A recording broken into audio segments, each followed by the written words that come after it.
શ્રીમદ ભાગવતના તૃતીય સ્કંદની અંદર એક કથા આવે છે કે જ્યારે કૌરવો અને પાંડવોના યુદ્ધનો પ્રારંભ થવાનો હતો એ વખતે વિદુરજીએ જાણ્યું કે આટલું મોટું યુદ્ધ થશે અને એક જ પરિવારના પુત્રો અંદર લડીને આવી રીતે વિનાશ થઈ જશે. ત્યારે વિદુરજીને લાગ્યું કે આ દ્રશ્ય મારાથી જોઈ શકાશે નહીં. એટલે યુદ્ધની તૈયારીઓ ચાલતી હતી એ વખતે જ એમણે નક્કી કર્યું કે હું તો તીર્થાટન કરવા જતો રહું છું. તો વિદુરજી પોતે હિમાલયની અંદર તીર્થયાત્રા કરવા માટે નીકળી ગયા હતા. પાછળથી તો આપણે શું જાણીએ છીએ કે મહાભારતનું આખું યુદ્ધ થયું અને યુદ્ધની અંદર 18 અક્ષૌહિણી સેના એનો વિનાશ થઈ ગયો. છેલ્લે પાંડવોએ પણ ઘણો સમય સુધી રાજ કર્યું. શ્રી કૃષ્ણ ભગવાન પોતે દ્વારિકાની અંદર પધાર્યા અને ત્યાં કેટલાક વર્ષો પછી યાદવોની અંદર પણ કળિયુગ પેઠો. એ બધા યાદવો અંદર દારૂ પીને લડ્યા અને બધા યાદવો મરી ગયા. શ્રી કૃષ્ણ ભગવાને પણ પોતે દેહનો ત્યાગ કર્યો અને જતા જતા છેલ્લે ઉદ્ધવજીને એમણે પોતે જ્ઞાન આપ્યું.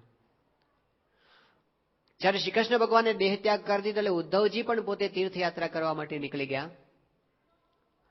અને ભાગવતના તૃતીય સ્કંદની કથા એ છે કે ઉદ્ધવજી અને વિદુરજી બંનેનું મિલન હરદ્વારની અંદર થાય છે.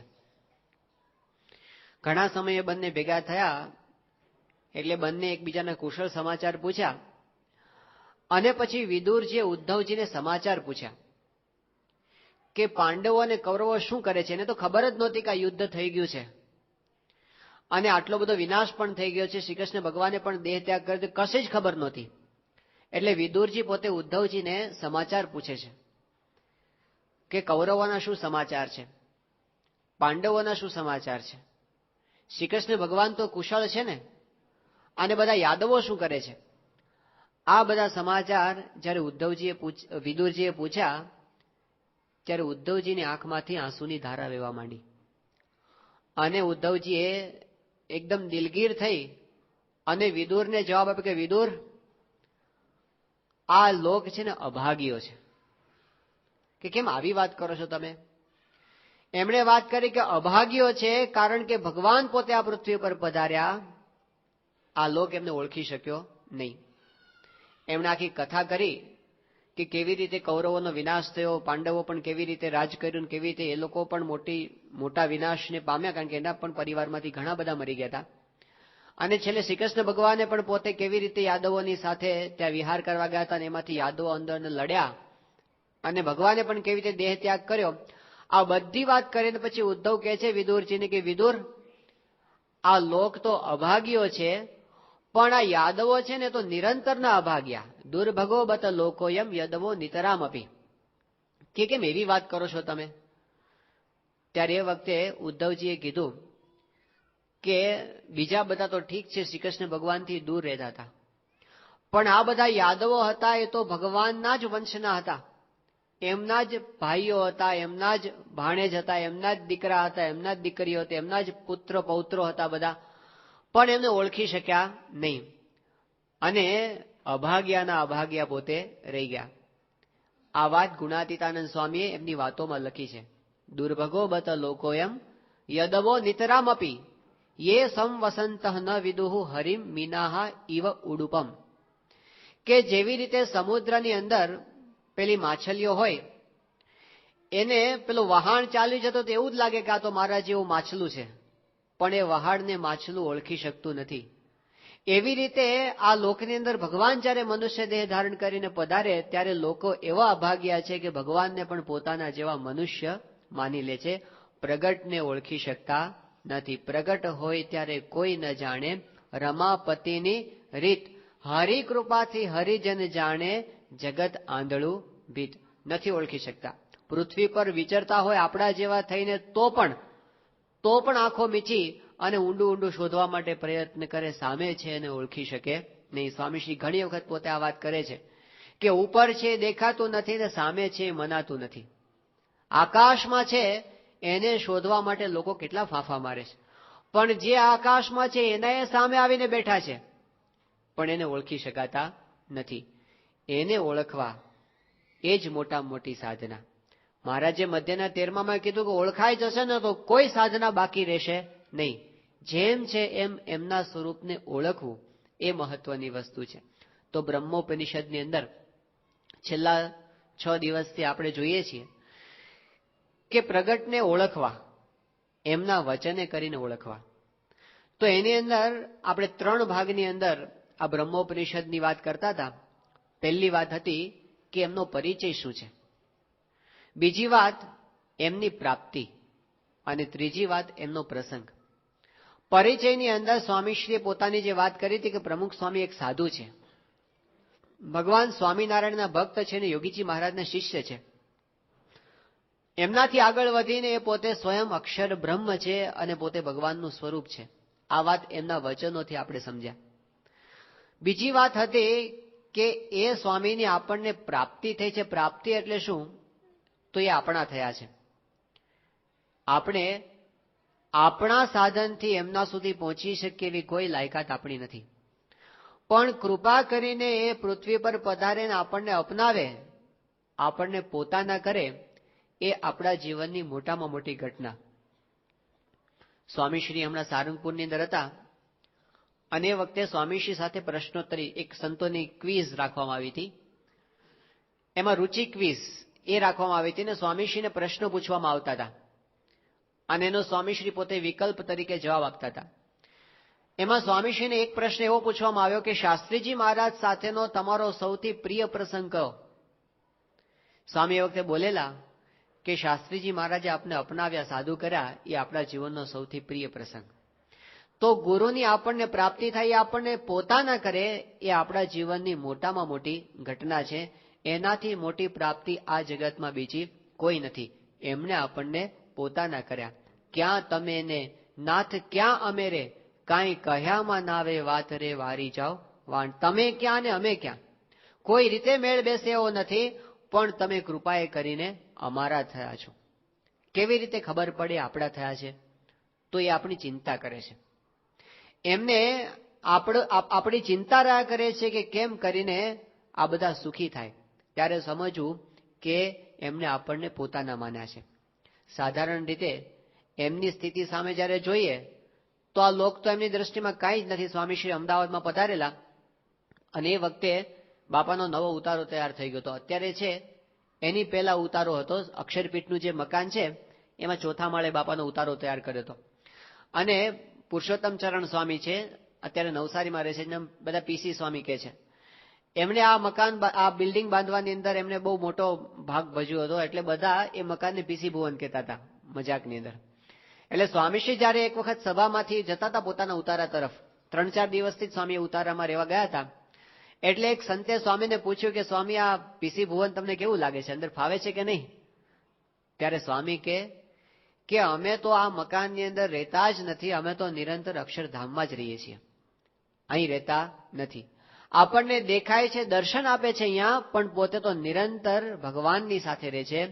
આ લોક એમની નજરમાં નથી. મહારાજે મધ્ય 13મા વચનામૃતમાં કીધું કે આ સભા અમને દેખાતી નથી, આ ઓસરી દેખાતી નથી, દરબાર દેખાતો નથી, અમે તો નિરંતર અક્ષરધામમાં બેઠા થકા જ બોલીએ છીએ અને તમે પણ બધા ત્યાં બેઠા છો એમ હું તમને દેખું છું.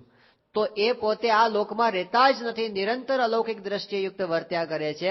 અને આપણા પ્રશ્નો કેવા બધા? આપણા તો બધા દેહભાવ વાળા પ્રશ્નો. જ્યારે જઈએ ત્યારે સ્વામી પાસે આપણી વાત શું હોય કે સ્વામી આ દીકરાના લગ્ન નથી થતા, અથવા તો દીકરી ઘરે પાછી આવી છે, અથવા તો ધંધામાં ઠેકાણું પડતું નથી, અથવા નોકરી છૂટી ગઈ છે. આવા આપણા પ્રશ્નો સ્વામી પાસે હોય છે. સ્વામી ઉપર એક યુવકનો કાગળ આવ્યો હતો અને એને સ્વામીને વાત કરી. હવે એવો વિચિત્ર કાગળો હોય છે ને સ્વામી પાસે.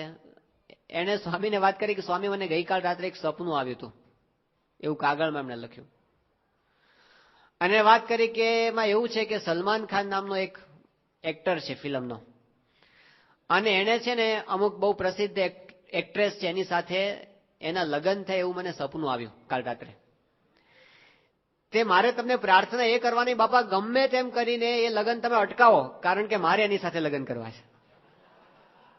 હવે આવા અક્કલ વગરના કાગળો સ્વામી પર લખનારા પણ હોય છે. અને સ્વામી પોતે શાંતિથી આ બધા પ્રશ્નો સાંભળે છે. કાંઈ માલ ન હોય ને છતાં પણ એને સાંભળે શાંતિથી. આવા સાંભળનારા ક્યાં મળે આપણું આટલું બધું? પણ એ સાંભળે, આપણા પ્રશ્નોનો જવાબ આપે, તો એ એમની મોટી કરુણા છે. તો આપણા તો બધા વ્યવહારિક પ્રશ્નો રહેવાના, પણ સ્વામીશ્રી આપણને પોતાના માનાથી કેટલી બધી સંભાળ લે છે, આપણા સાધારણ પ્રશ્નોની પણ. સ્વામીશ્રી ત્યાં રાજકોટની અંદર પધારેલા, આથી 25 વર્ષ પહેલાનો પ્રસંગ છે. એ વખતે ત્યાં રાજકોટની અંદર એક પારાયણ રાખવામાં આવી હતી અઠવાડિયાની, અને સ્વામીશ્રી બહુ વ્યસ્ત હતા દિવસો દરમિયાન. રાજકોટના એક હરિભક્ત છે શંભુસિંહ જાડેજા, બહુ સામાન્ય નોકરી બેંકમાં એ વખતે એમની હતી. એટલે એમણે બાપાને વાત કરી કે સ્વામી, હમણાં એક નવું મકાન લેવાનો મારો વિચાર છે, પણ પેલા છે ને આપ એ મકાન જોઈ લો. આપ જો એ મકાનને પસંદ કરો, હા પાડો ને, પછી જ એ મકાન મારે ખરીદવું છે. તો સ્વામી કે હશે અનુકૂળતા એ હું તમને વાત કરીશ, એટલે આપણે તમારું મકાન છે જોઈ આવશું. હવે આ બાજુ પારાયણ ચાલુ થઈ ગઈ. એ દરમિયાન એવું થયું કે શંભુસિંહને પોતાને બેંકની ટ્રેનિંગનો પ્રોગ્રામ હતો, એટલે એમને રાજકોટથી ભાવનગર અઠવાડિયા માટે જવું પડે એમ હતું. એટલે એ તો જતા રહ્યા ભાવનગર. 3-4 દિવસ પછી સ્વામીશ્રીને થોડોક વચ્ચે ગાળો મળ્યો, એટલે સ્વામી યાદ કર્યું. સ્વામી કે શંભુસિંહ ક્યાં ગયા, બોલાવો એમને. તો બોલાવા કે શંભુસિંહ જો હાજર હતા નહીં. તો સ્વામી કીધું આપણે એમનું પેલું ઘર જોવા જવાનું હતું. સ્વામી કે એમનો દીકરો છે હિતેન્દ્રસિંહ, એને બોલાવો. હિતેન્દ્રસિંહ એ વખતે બહુ નાના, 10 વર્ષની ઉંમરના હશે. સ્વામી કે એને બોલાવો. એ છોકરો આવી ગયો ત્યાં. એટલે સ્વામીશ્રી એ વખતે હિતેન્દ્રસિંહને કીધું કે તમારે પેલું નવું મકાન લેવાની વાત ચાલે છે, એ તે જોયું છે ક્યાં છે? એ કે હા બાપા મેં જોયું છે. સ્વામી કે હાલ બેસ જા મારી સાથે. એને ગાડીમાં પોતાની સાથે બેસાડ્યો, અને સ્વામી પોતે જે ઘરમાં જવાનું હતું ને એ ઘરે ગયા. એ ઘરમાં તો બીજા કોઈ ભાડુઆત હજી રહેતા હતા, કારણ કે મકાન તો હજી ખરીદ્યું નહોતું. પણ એ વખતે સ્વામી પોતે ઉતર્યા, અને બધા અંદર જે બહેનો હતા એને આગા પાછા કરીને સ્વામી આખું મકાન એક કે એક ઓરડો જોયો, બધા બારણા જોયા, ફર્નિચર જોયું, મકાનની કન્ડિશન જોઈ, ઉપરનું છત જોયું કેવું છે બધું, સંડાસ બાથરૂમ કેવા છે એ બધું સ્વામી ફરીને જોયું. પછી સ્વામી ત્યાં ફળિયાની અંદર પેલી પાણીની ડંકી જોઈ ગયા, ડંકી હોય ને ચલાવવાની. તો ત્યાં સ્વામી પહોંચ્યા, અને સ્વામી ડંકી હલાવીને ચેક કર્યો અંદર પાણી છે કે નહીં. અમુક ખોટી ડંકી હોય છે, એમને પાણી અંદર ના હોય. પણ સ્વામી એ ચેક કર્યું પાણી અંદર આવે છે કે નહીં. બધું વ્યવસ્થિત જોયું, સ્વામીને સંતોષ થયો. પછી સ્વામી ગાડીમાં બેસી અને પાછા ઉતારે આવી ગયા. 2 દિવસ પછી શંભુસિંહ આવ્યા, ત્યારે સ્વામી એમને કીધું કે અમે ઘર જોઈ લીધું, બધું બરાબર છે, તમે ખરીદી લેજો, એમાં કાંઈ વાંધો નથી. પણ કેટલો રસ કે હરિભક્ત આ ઘરની અંદર રહેવાના છે, તો એ ઘર વ્યવસ્થિત હોય અને એમને અનુકૂળ આવે એવો બધો વિચાર સ્વામી નાનો કરે છે. તો આ એ પોતાની આધ્યાત્મિક સ્થિતિથી કેટલા નીચે ઉતરીને આપણી સાથે વર્તતા હશે, ત્યારે આ બધું થઈ શકે. વર્ષો પહેલા સ્વામીશ્રી પોતે ત્યાં અમદાવાદ પધારેલા, અને ત્યાંથી આગળ નીકળી જવાના હતા. એ વખતે રામચંદ્રભાઈ બારોટ એ પોતે ત્યાં સેટેલાઇટ વિસ્તારમાં રહેતા હતા. એમની ઈચ્છા હતી કે સ્વામીશ્રી મારે ત્યાં પધારે, પણ એની તો કોઈ શક્યતા જ નહોતી. પધરામણીઓ તો બધી બંધ થઈ ગઈ હતી એ વખતે. પણ એમની અંતરમાં એમની નાના પત્નીની ઈચ્છા મનમાં રહ્યા કરતી હતી. હવે એ દરમિયાન સ્વામીશ્રી પોતે અમદાવાદથી નીકળીને આગળ જતા હતા, અને એ વિસ્તારમાંથી નીકળ્યા ને ત્યાં જ સ્વામીએ કીધું કે મારે નાવા જવું પડશે. એટલે કે હવે ક્યાં જવું? સ્વામી કે આ રામચંદ્રનું ઘર છે ત્યાં લઈ લો. તેમના ઘરે ગાડી લેવડાવી. એમને તો અચાનક ઓચિંતાના સ્વામી પોતાના એટલે એકદમ રાજી થઈ ગયા કે બાપાએ અમારો સંકલ્પ પૂરો કરવા માટે જ આ ઊભું કર્યું છે. એટલે એમના ઘરની અંદર નાનું પેલું 3x3 નું નાનું સંડાસ હતું, એ સાફ કરી નાખ્યું. અને સ્વામીને કીધું કે બાપા આપ જઈ આવો ત્યાં. સ્વામી અંદર ગયા, અને હજી તો અંદર પહોંચ્યા ને સ્વામી પાછા બારણું ખોલી નાખ્યું. સ્વામી કે રામચંદ્ર અહીંયા આવો. એટલે રામચંદ્રભાઈ ત્યાં આવ્યા કે શું બાપા શું કામ છે? એટલે સ્વામી અંદર ઉભા હતા, પેલા બહાર ઉભા હતા, વચ્ચે બારણું ખુલ્લું હતું. સ્વામી કે આપણે ત્યાં બોચાસણની અંદર પેલા જીકે સ્વામી છે. જીકે સ્વામી બહુ સંનિષ્ઠ હરિભક્ત, સમર્પિત હરિભક્ત હતા, અને આજીવન એમણે મંદિરની ખૂબ સારી સેવા કરેલી. તો સ્વામી એમને યાદ કરીને સ્વામી કે જીકે સ્વામી છે બોચાસણની અંદર, અને એમનો એક જમીનનો કેસ અટવાયેલો છે. અને સ્વામી કે બધું એમણે પૈસા કલેક્ટરમાં ભરી દીધા છે, બધું થઈ ગયું છે, પણ એના નામે આ બધું થતું નથી, અને આટલું કરવાનું છે. સ્વામી આખો કેસ એને સમજાવવા માંડ્યા. રામચંદ્ર બારોટ પોતે એ વખતે સચિવાલયમાં હતા અને એમની ઓળખાણો હતી, એટલે એમણે કીધું કે તમારે છે ને આ કામ પતાવી દેવાનું છે. તો એમણે રામચંદ્રભાઈ કીધું કે સ્વામી તમે પેલા તમારી ક્રિયા બધી પતાવી દો, હું તમને પછી નિરાતે મને કહેજો, અત્યારે એટલી બધી શું ઉતાવળ છે? સ્વામી કે હું પાછો ભૂલી જાઉં તો એટલે સાંભળ બધું.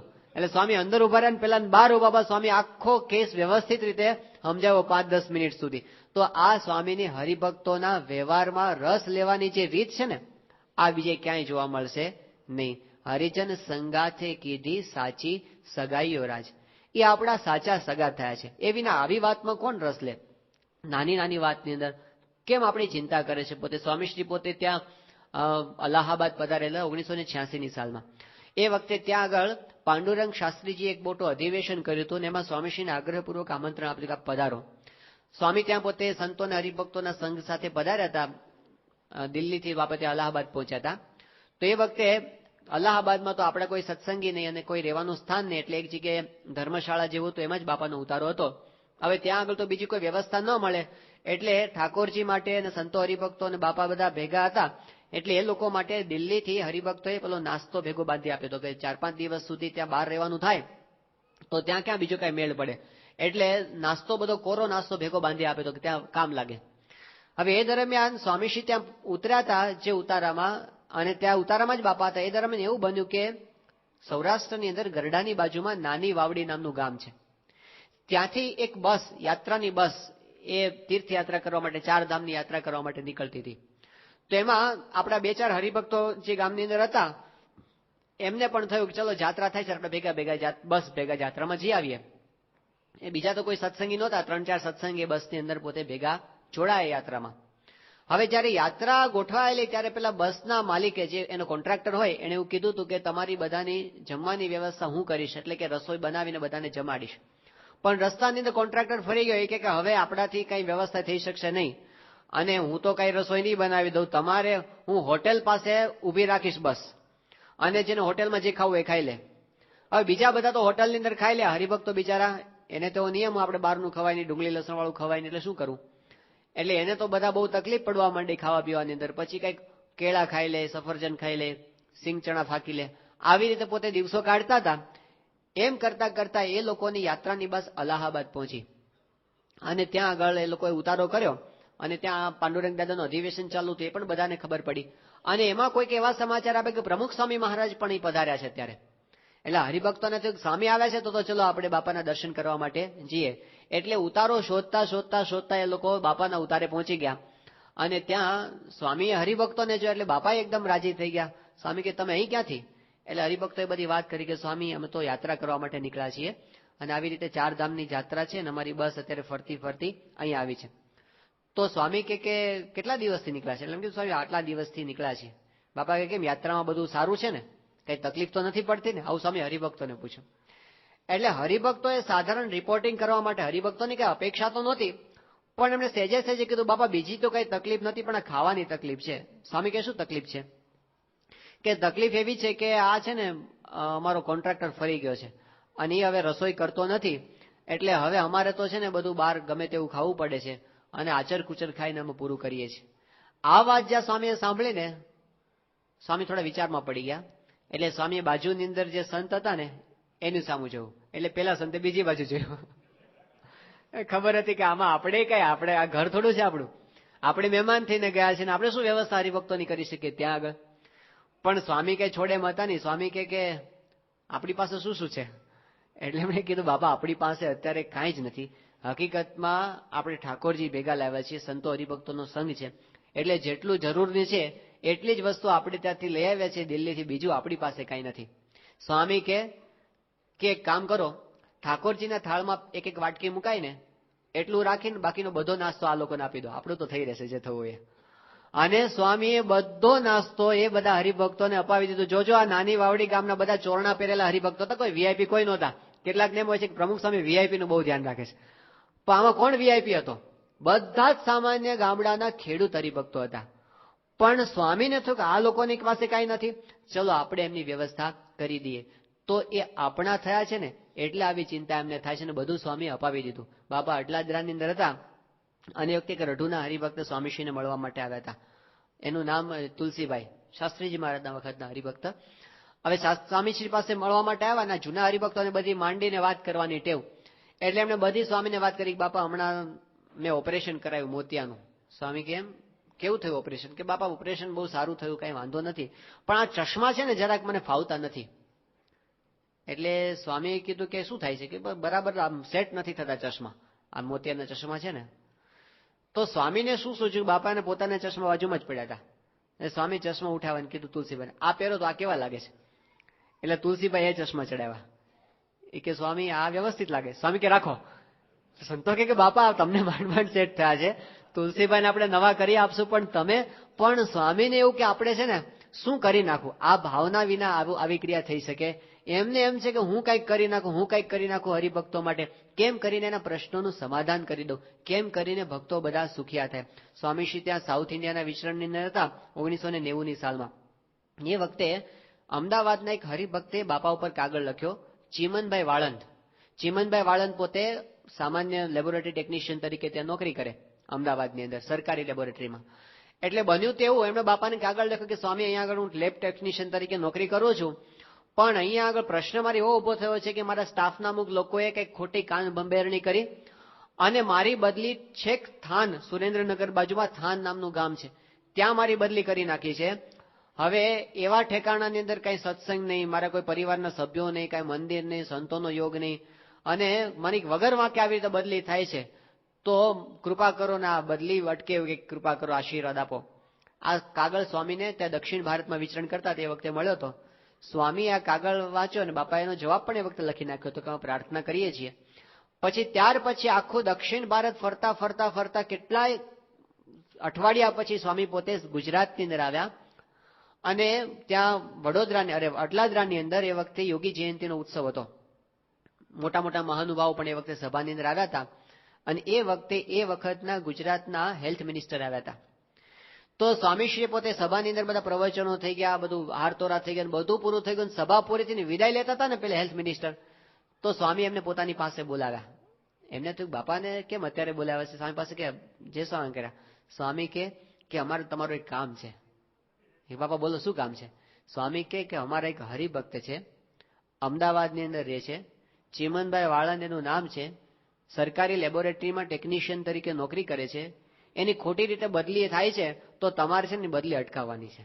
પેલો વિચારમાં પડી ગયો, હું ગુજરાતનું હેલ્થ મિનિસ્ટર અને આ આટલા મોટા ધર્મગુરુ એક સામાન્ય લેબોરેટરીના ટેકનિશિયન માટે મને ભલામણ કરે છે. એ કે હા બાપા આપ ચિંતા ન કરશો, હું કરી નાખીશ. અને એ પછી સ્વામીશ્રી પોતે ત્યાંથી વિદ્યાનગર આવ્યા અને એ વખતે યુવક મહોત્સવ હતો. 20,000 યુવકો બધા ભેગા થયા હતા, દેશના અને પરદેશના, આંતરરાષ્ટ્રીય યુવા મહોત્સવ. અને મોટા મોટા નેતાઓ લાલકૃષ્ણ અડવાણીજી એ વખતે આવ્યા હતા. પછી એ વખતે મોટા મોટા શું કે ભારતના ઉપરાષ્ટ્રપતિ હતા શંકરદયાળ શર્મા, એ પણ ત્યાં આગળ આવ્યા હતા. અને બધા છાપાઓમાં મેગેઝિનોમાં આમ સક્કો બેસી ગયો હતો કે 20,000 યુવાનોને ભેગા કર્યા અને આટલી સરસ આમ યુવક મહોત્સવની બધી કાર્યક્રમને બધું થયું, એટલે બહુ પ્રભાવ પડ્યો હતો. એનો છેલ્લો દિવસ હતો અને સ્વામીશ્રી પોતે બધા યુવકોને વ્યક્તિગત દર્શન આપતા હતા, 20,000 યુવકોને. અને એની અંદર લાઈનની અંદર ચીમનભાઈ દૂરથી દેખાણા સ્વામીને. તો સ્વામીએ ત્યાં બેઠા બેઠા બૂમ પાડી. સ્વામી કે ચીમનભાઈ તમારું કામ થઈ ગયું છે. અને ખરેખર ઘરે ગયા ને તો બદલી કેન્સલ થયાનો ઓર્ડર હતો ને એ પડ્યો હતો.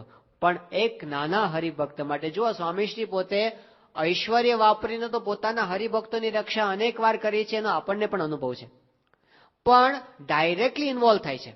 તે શિકાગોની અંદર વિષ્ણુભાઈ પટેલ હતા અને એમની દુકાન પેલી પોતે બંધ કરવાની ભૂલી, તાળામાં ચાવી એમને રહી ગઈ હતી અને શનિ રવિ 2 દિવસ એમને દુકાન પડી રહી એમની ખુલ્લી. અને એવા વિસ્તારની અંદર એમની દુકાન હતી કે ધોળે દિવસે જ્યાં ચોરી થતી હોય એવો વિસ્તાર.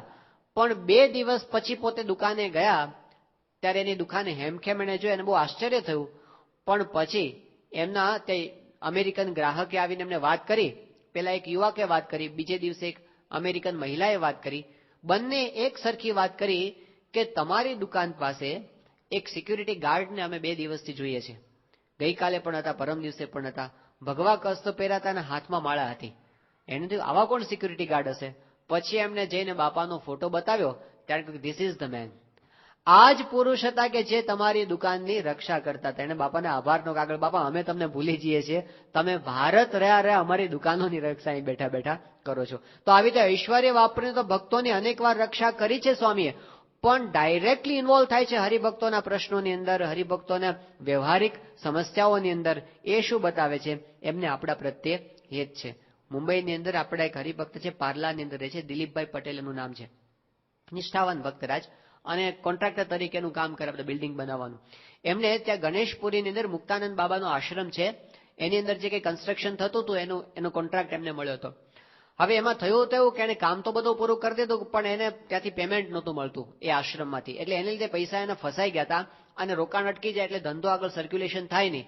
તો બાપા એ દિવસોની અંદર મુંબઈ પધાર્યા ત્યારે સ્વામીશ્રીને મળવા માટે દિલીપભાઈ ગયા હતા અને એમને સ્વામીને વાત કરી કે સ્વામી હમણાં આવો પ્રશ્ન થયો છે અને આવી રીતે મેં બધા મકાન તો બનાવી દીધા છે આશ્રમના, પણ આ ગણેશપુરી આશ્રમ તરફથી મને આવી રીતે પેમેન્ટ પાછું મળતું નથી, એટલે એ મોટી ચિંતા છે.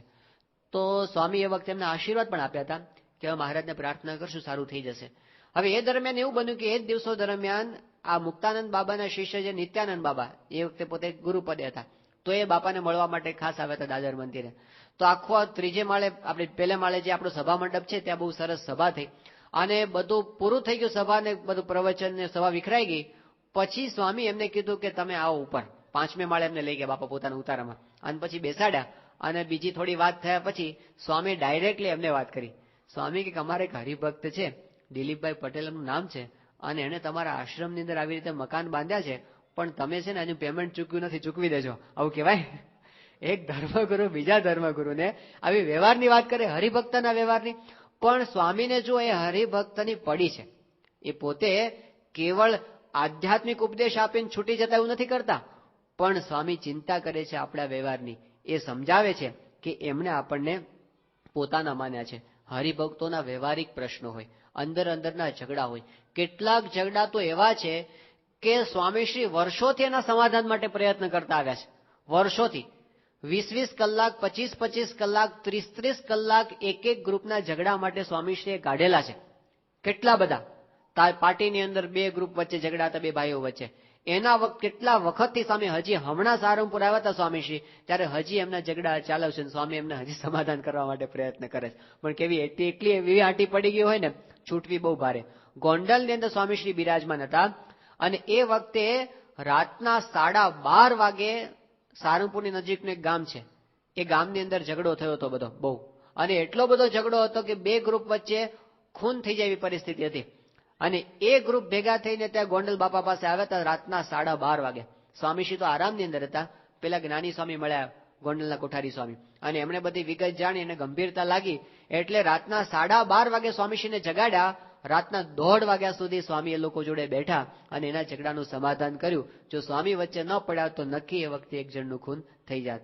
તો આવા અંદરના ઝઘડા, અચારડાની અંદર 2 ગ્રુપના ઝઘડા હતા, એ સ્વામીશ્રીએ કેટલા કલાકોની મીટિંગ કરીને સોલ્વ કર્યા. બોટાદની અંદર એક ધંધાની અંદર 2 હરિભક્તો, બંને હરિભક્તો, અને બંનેને પ્રશ્ન થયો છે. છેલ્લા 10 વર્ષથી સ્વામી જ્યારે આવે ત્યારે એમની સાથે મીટિંગો ચાલુ જ હોય. એ ઝઘડા સ્વામીશ્રી પોતે સુધાર્યા છે. પાળિયાદની અંદર વર્ષો પહેલા આવો કેસ થઈ ગયો હતો, એ ઝઘડા સ્વામીશ્રીએ પોતે સમાવ્યા છે. કાયાવરણની અંદર 2 ભાઈઓ વચ્ચે મિલકતનો પ્રશ્ન હતો, આ તો યોગી બાપાના વખતમાં. સ્વામીશ્રી એના ઘરે ગયા અને 2 ભાઈઓ હતો. પ્રશ્ન એવો હતો કે બંને ભાઈઓ જૂની અને નવી માના દીકરા હતા અને એ બંને વચ્ચે મિલકતના ઝઘડાનો પ્રશ્ન. સ્વામીશ્રી એના મિલકતને વેચવા માટે બેસતા સવારે 9 વાગ્યાથી સાંજના 4-5 વાગ્યા સુધી એક વસ્તુને સ્વામી વેચી, આ તારું ના તારું, આ તારું ના તારું, આ તારું ના તારું, એવું સ્વામીએ વેચી આપ્યું અને ઝઘડાનું સમાધાન કર્યું. નહીંતર એની વચ્ચે પણ મારામારી થવાની એ વખતે હતી. તો આવી રીતે સ્વામીશ્રીએ હરિભક્તોના વ્યવહારની અંદર એક પરિવારની જેમ રસ લીધો છે. કેટલા બધા ઓતપ્રોત થઈ ગયા છે સ્વામીશ્રી. બોચાસણની અંદર બાપા હતા, ગુરુ પૂર્ણિમાનો સમય હતો અને આપણે જાણીએ છીએ હજારો હરિભક્તો આવે આ ઉત્સવ ઉપર. તો તે એ ઉત્સવ વખતે સ્વામીશ્રી વખતે બધાને વ્યક્તિગત દર્શન આપતા હતા. 2-2.5 કલાક સુધી તો એ બધું ચાલતું. તો એમાં વ્યક્તિગત દર્શનની લાઈન ચાલતી હતી, એની અંદર 25,000 હરિભક્તોની લાઈનની વચ્ચે અમદાવાદ વાળા આપણા હરિભક્ત UK પટેલ, એમના દીકરા ગિરીશભાઈ આવ્યા. એટલે સ્વામી ગિરીશને જો ને એકદમ હાથ પકડે. સ્વામી કે તું અહીં ઉભો રહે, મારે તારી સાથે વાત કરવી છે. એટલે એને ઉભો કે સ્વામી કે તું પછી મને લાઈન પૂરી થાય એટલે મળજે, એમ કરીને એને કીધું આવવાનું. લાઈન પૂરી થઈ એટલે એ આવ્યો સ્વામી પાસે કે બાપા શું કામ છે મારું?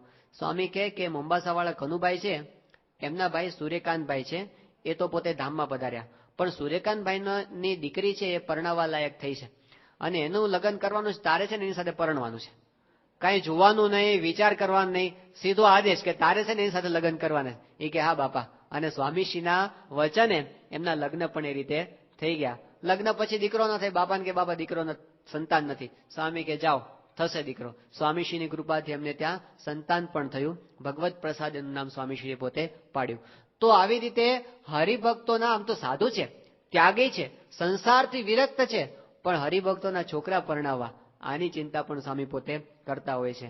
આપણે એક બહુ જ નિષ્ઠાવાન યુવક પરેશભાઈ ત્રિવેદી, આમ તો પોતે આમળા ગામના વતની, વડોદરા પાસે. હવે સ્વામીશ્રી પોતે 1977ની સાલમાં જયારે પરદેશ ગયા ત્યારે સ્વામી એમને ભેગા લીધા હતા પોતાની સાથે. હવે અમેરિકા જતા પહેલા બાપા લંડનની અંદર થોડા દિવસ રોકાણા હતા. એ દરમિયાન સ્વામીશ્રીએ શું કર્યું કે લંડનના જ આપણા લેસ્ટરના હરિભક્ત છે કાંતિભાઈ ભટ્ટ, એની દીકરી સાથે આનું ગોઠવી દીધું લગ્ન. સ્વામી કે તારાની સાથે લગ્ન કરવાના છે. અને બધું લગ્નની તારીખે નક્કી થઈ ગઈ. હવે એના બાપુજીને બધા તો દેશમાં હતા. સ્વામી કે કઈ જરૂર નથી, અમે છીએ નહીં આગળ. તે બધું એનું ત્યાં ને ત્યાં સ્વામીએ ગોઠવી દીધું. લગ્નની તારીખ નક્કી થઈ ગઈ. હવે પછી લગ્નની તૈયારી માટે એને મોકલે કે તું જા, હવે બધી તૈયારીઓ કર. એટલે એ પોતે બધી પોતાની તૈયારીમાં પડ્યો. 11મી તારીખે એના લગ્ન ગોઠવાયા હતા. 10મી તારીખે એમણે ફોન કર્યો સ્વામીને કે સ્વામી આવતીકાલે મારા લગ્ન છે, તો તમે લગ્નમાં પધારશો ને? તો સ્વામી પાસે ફોન હતો, બાજુમાં જશભાઈ વડતાલ વાળા ઉભા હતા. એ બધે સ્વામીનો આ બધો કાર્યક્રમ, એટલે તો પધરામણીઓ સ્વામીનો કેટલો ટાઈટ કાર્યક્રમ. તે જશભાઈ આ સાંભળી કે એને ખબર પડી કે સ્વામી કઈક વાત કરે છે પેલાના લગ્નમાં જવાની. જશભાઈ પોતે ફોન સ્વામીના હાથમાંથી પોતે આંચકી લીધો, લઈ લીધો. સ્વામી કે અરે જશભાઈ કે સ્વામીને કામ છે, તારા લગ્નમાં નહીં આવે, જા, ના પાડી દીધી. સ્વામી પાછો એના હાથમાંથી ફોન લીધો. સ્વામી કે શું કાર્યક્રમ છે? એટલે એમને કીધું બાપા કાલ છે ને આવી 11મી તારીખે સાંજે લગ્ન રાખ્યા છે. સ્વામી કે તું સવારે આવી જજે ને, અમે તને ચાંદલો કરી દઈશું, તને હાર પહેરાવી દઈશું, બધું અહીંયા કરી દઈશું. પછી સ્વામી કે પીઠી ચોળી, આવું બધું સ્વામી ધ્યાન રાખે. સ્વામી કે હા બાપા, એ બધી વિધિ થઈ ગઈ છે, કઈ બાકી નથી રહ્યું. સ્વામી કે બસ તું કાલ સવારે તું આવજે. બીજે દિવસે સ્વામી એને આશીર્વાદ ને બધું તો આપ્યું, પણ પછી એમના જે લગ્ન હતા ત્યાં આગળ સનાતન મંદિરના હોલની અંદર લગ્ન રાખ્યા હતા. કોઈને ખબર નહોતી. અને સ્વામી એવું આયોજન ગોઠવી દીધું કે એના લગ્નની અંદર 23 ગાડીઓ લઈને સ્વામી પોતે પધાર્યા અને વરના પિતા પોતે થયા. તો એક યુવકના લગ્નની અંદર પિતાશ્રી થઈને સ્વામી પોતે એના કામ કરે છે. તો આવું પણ આપણને દેખાય. રાજકોટના એક યુવક છે દશરથસિંહ, આપણે બહુ નિષ્ઠાવાન કાર્યકર છે. એમની અત્યંત સાધુ થવાની ઈચ્છા હતી, પણ સ્વામીશ્રી પોતે સ્વામી કે ના તારે લગ્ન કરવાના છે, પરણવાનું છે. અહીં કે સ્વામી હું પરણું અને પછી કેવું પાત્ર આવે, અને પછી મારે સત્સંગ કરવો છે ને થાય નહીં, અને બધા ફેલ ફતુર વાળા આવી જાય તો હું શું કરું? સ્વામી કે હું તારા લગ્ન એવા પાત્ર સાથે કરાવીશ ને જેના જીવમાં જગત નહીં હોય. આવું કહીને સ્વામીએ એના લગ્નનું બધું ગોઠવી આપ્યું. અને પછી છેલ્લે જયારે સ્વામીએ બંને પક્ષને ભેગા કર્યા અને ત્યાં સુરતની અંદર સ્વામી આ દશરથસિંહ સાથે અડધો કલાક ખાનગીમાં બેઠા. અને આ તો બહુ સાધુતાવાળા યુવક છે, એટલે સ્વામીને સમજે કે તું સાધુતાવાળો છે અને તને બહુ જગતનું બહુ ભાન નથી, પણ સ્વામી કે ગૃહસ્થાશ્રમમાં આવી રીતે રહેવાય, આવી રીતે રહેવાય, આવી રીતે રહેવાય. બધા ગૃહસ્થાશ્રમના ધર્મ સ્વામી અડધો કલાક સમજાવ્યા એને એકાંતમાં બેસીને. તો આવી રીતે પણ સ્વામી બધા હરિભક્તોને, એમના યુવકોને કેટલા પોતાના માન્યા હશે. તો ભગવાન પોતે સંત દ્વારા વિચરે છે અને પોતે તો જગતથી અત્યંત વિરક્ત છે, આપણા જેવા થઈને વર્તે છે. ભરૂચના આપણા એક યુવક છે ભાસ્કરભાઈ મહેતા એનું નામ. હવે એમના પિતાશ્રી હતા એ, આ ભાસ્કર 1 વર્ષનો થયો ને ત્યારથી એને છોડીને, એના મધર ફાધરને ઝઘડો કઈ થયો હશે એટલે એને છોડીને જતા રહે અને બીજી કોઈ સ્ત્રી સાથે પોતે ત્યાં રહેતા અમદાવાદની અંદર. એટલે આ એની માતાએ 1 વર્ષનો ભાસ્કર તો ત્યારથી એને ઉછેરીને મોટો કર્યો હતો. નિષ્ઠાવાન યુવક, બહુ જ બાપા પ્રત્યે અત્યંત ભાવ, અને એના હૃદયમાં સાધુ થવાની અત્યંત ઈચ્છા. ત્યારે સ્વામી પાસે એને વાત કરી હતી, પણ એની માએ વાત કરી હતી કે હું જીવું છું ને ત્યાં સુધી તારે સાધુ નહીં થવું, મરી જાઉં પછી તને છૂટશે, જા તું થજે સાધુ, પણ હું જીવું છું ત્યાં સુધી તને હું રજા નહીં આપું. એટલે એ પોતે મુંબઈ મંદિરમાં રહીને વર્ષો સુધી એમને પોતે આપણે ઓડિયો વિડીયો ડિપાર્ટમેન્ટની અંદર ઘણી સારી સેવા કરી. હવે સ્વામીશ્રીની ઉંમર એક બાજુ વધતી જાય. એક વાર સ્વામી સેલવાસ માતાને પોતે લાભ લેવા માટે આવ્યો હતો. એટલે સ્વામીની સામે બેઠો હતો. સ્વામી એકદમ બોલાવ્યો. સ્વામી કે તારી ઉંમર કેટલી વર્ષની થઈ? એ કે બાપા મારી 35 વર્ષની ઉંમર તો થઈ છે. સ્વામી કે તારા બાની કેટલી ઉંમર થઈ? એ કે 55-60 વર્ષની થઈ. એટલે સ્વામીએ ગણતરી કરી. સ્વામી કે હવે તું પરણી જા. કારણ કે સ્વામી વિચાર્યું કે આ એના મધર ધામમાં જાય તો ત્યાં સુધી રાહ જોવે ત્યાં તો ક્યારે જાય પાછા.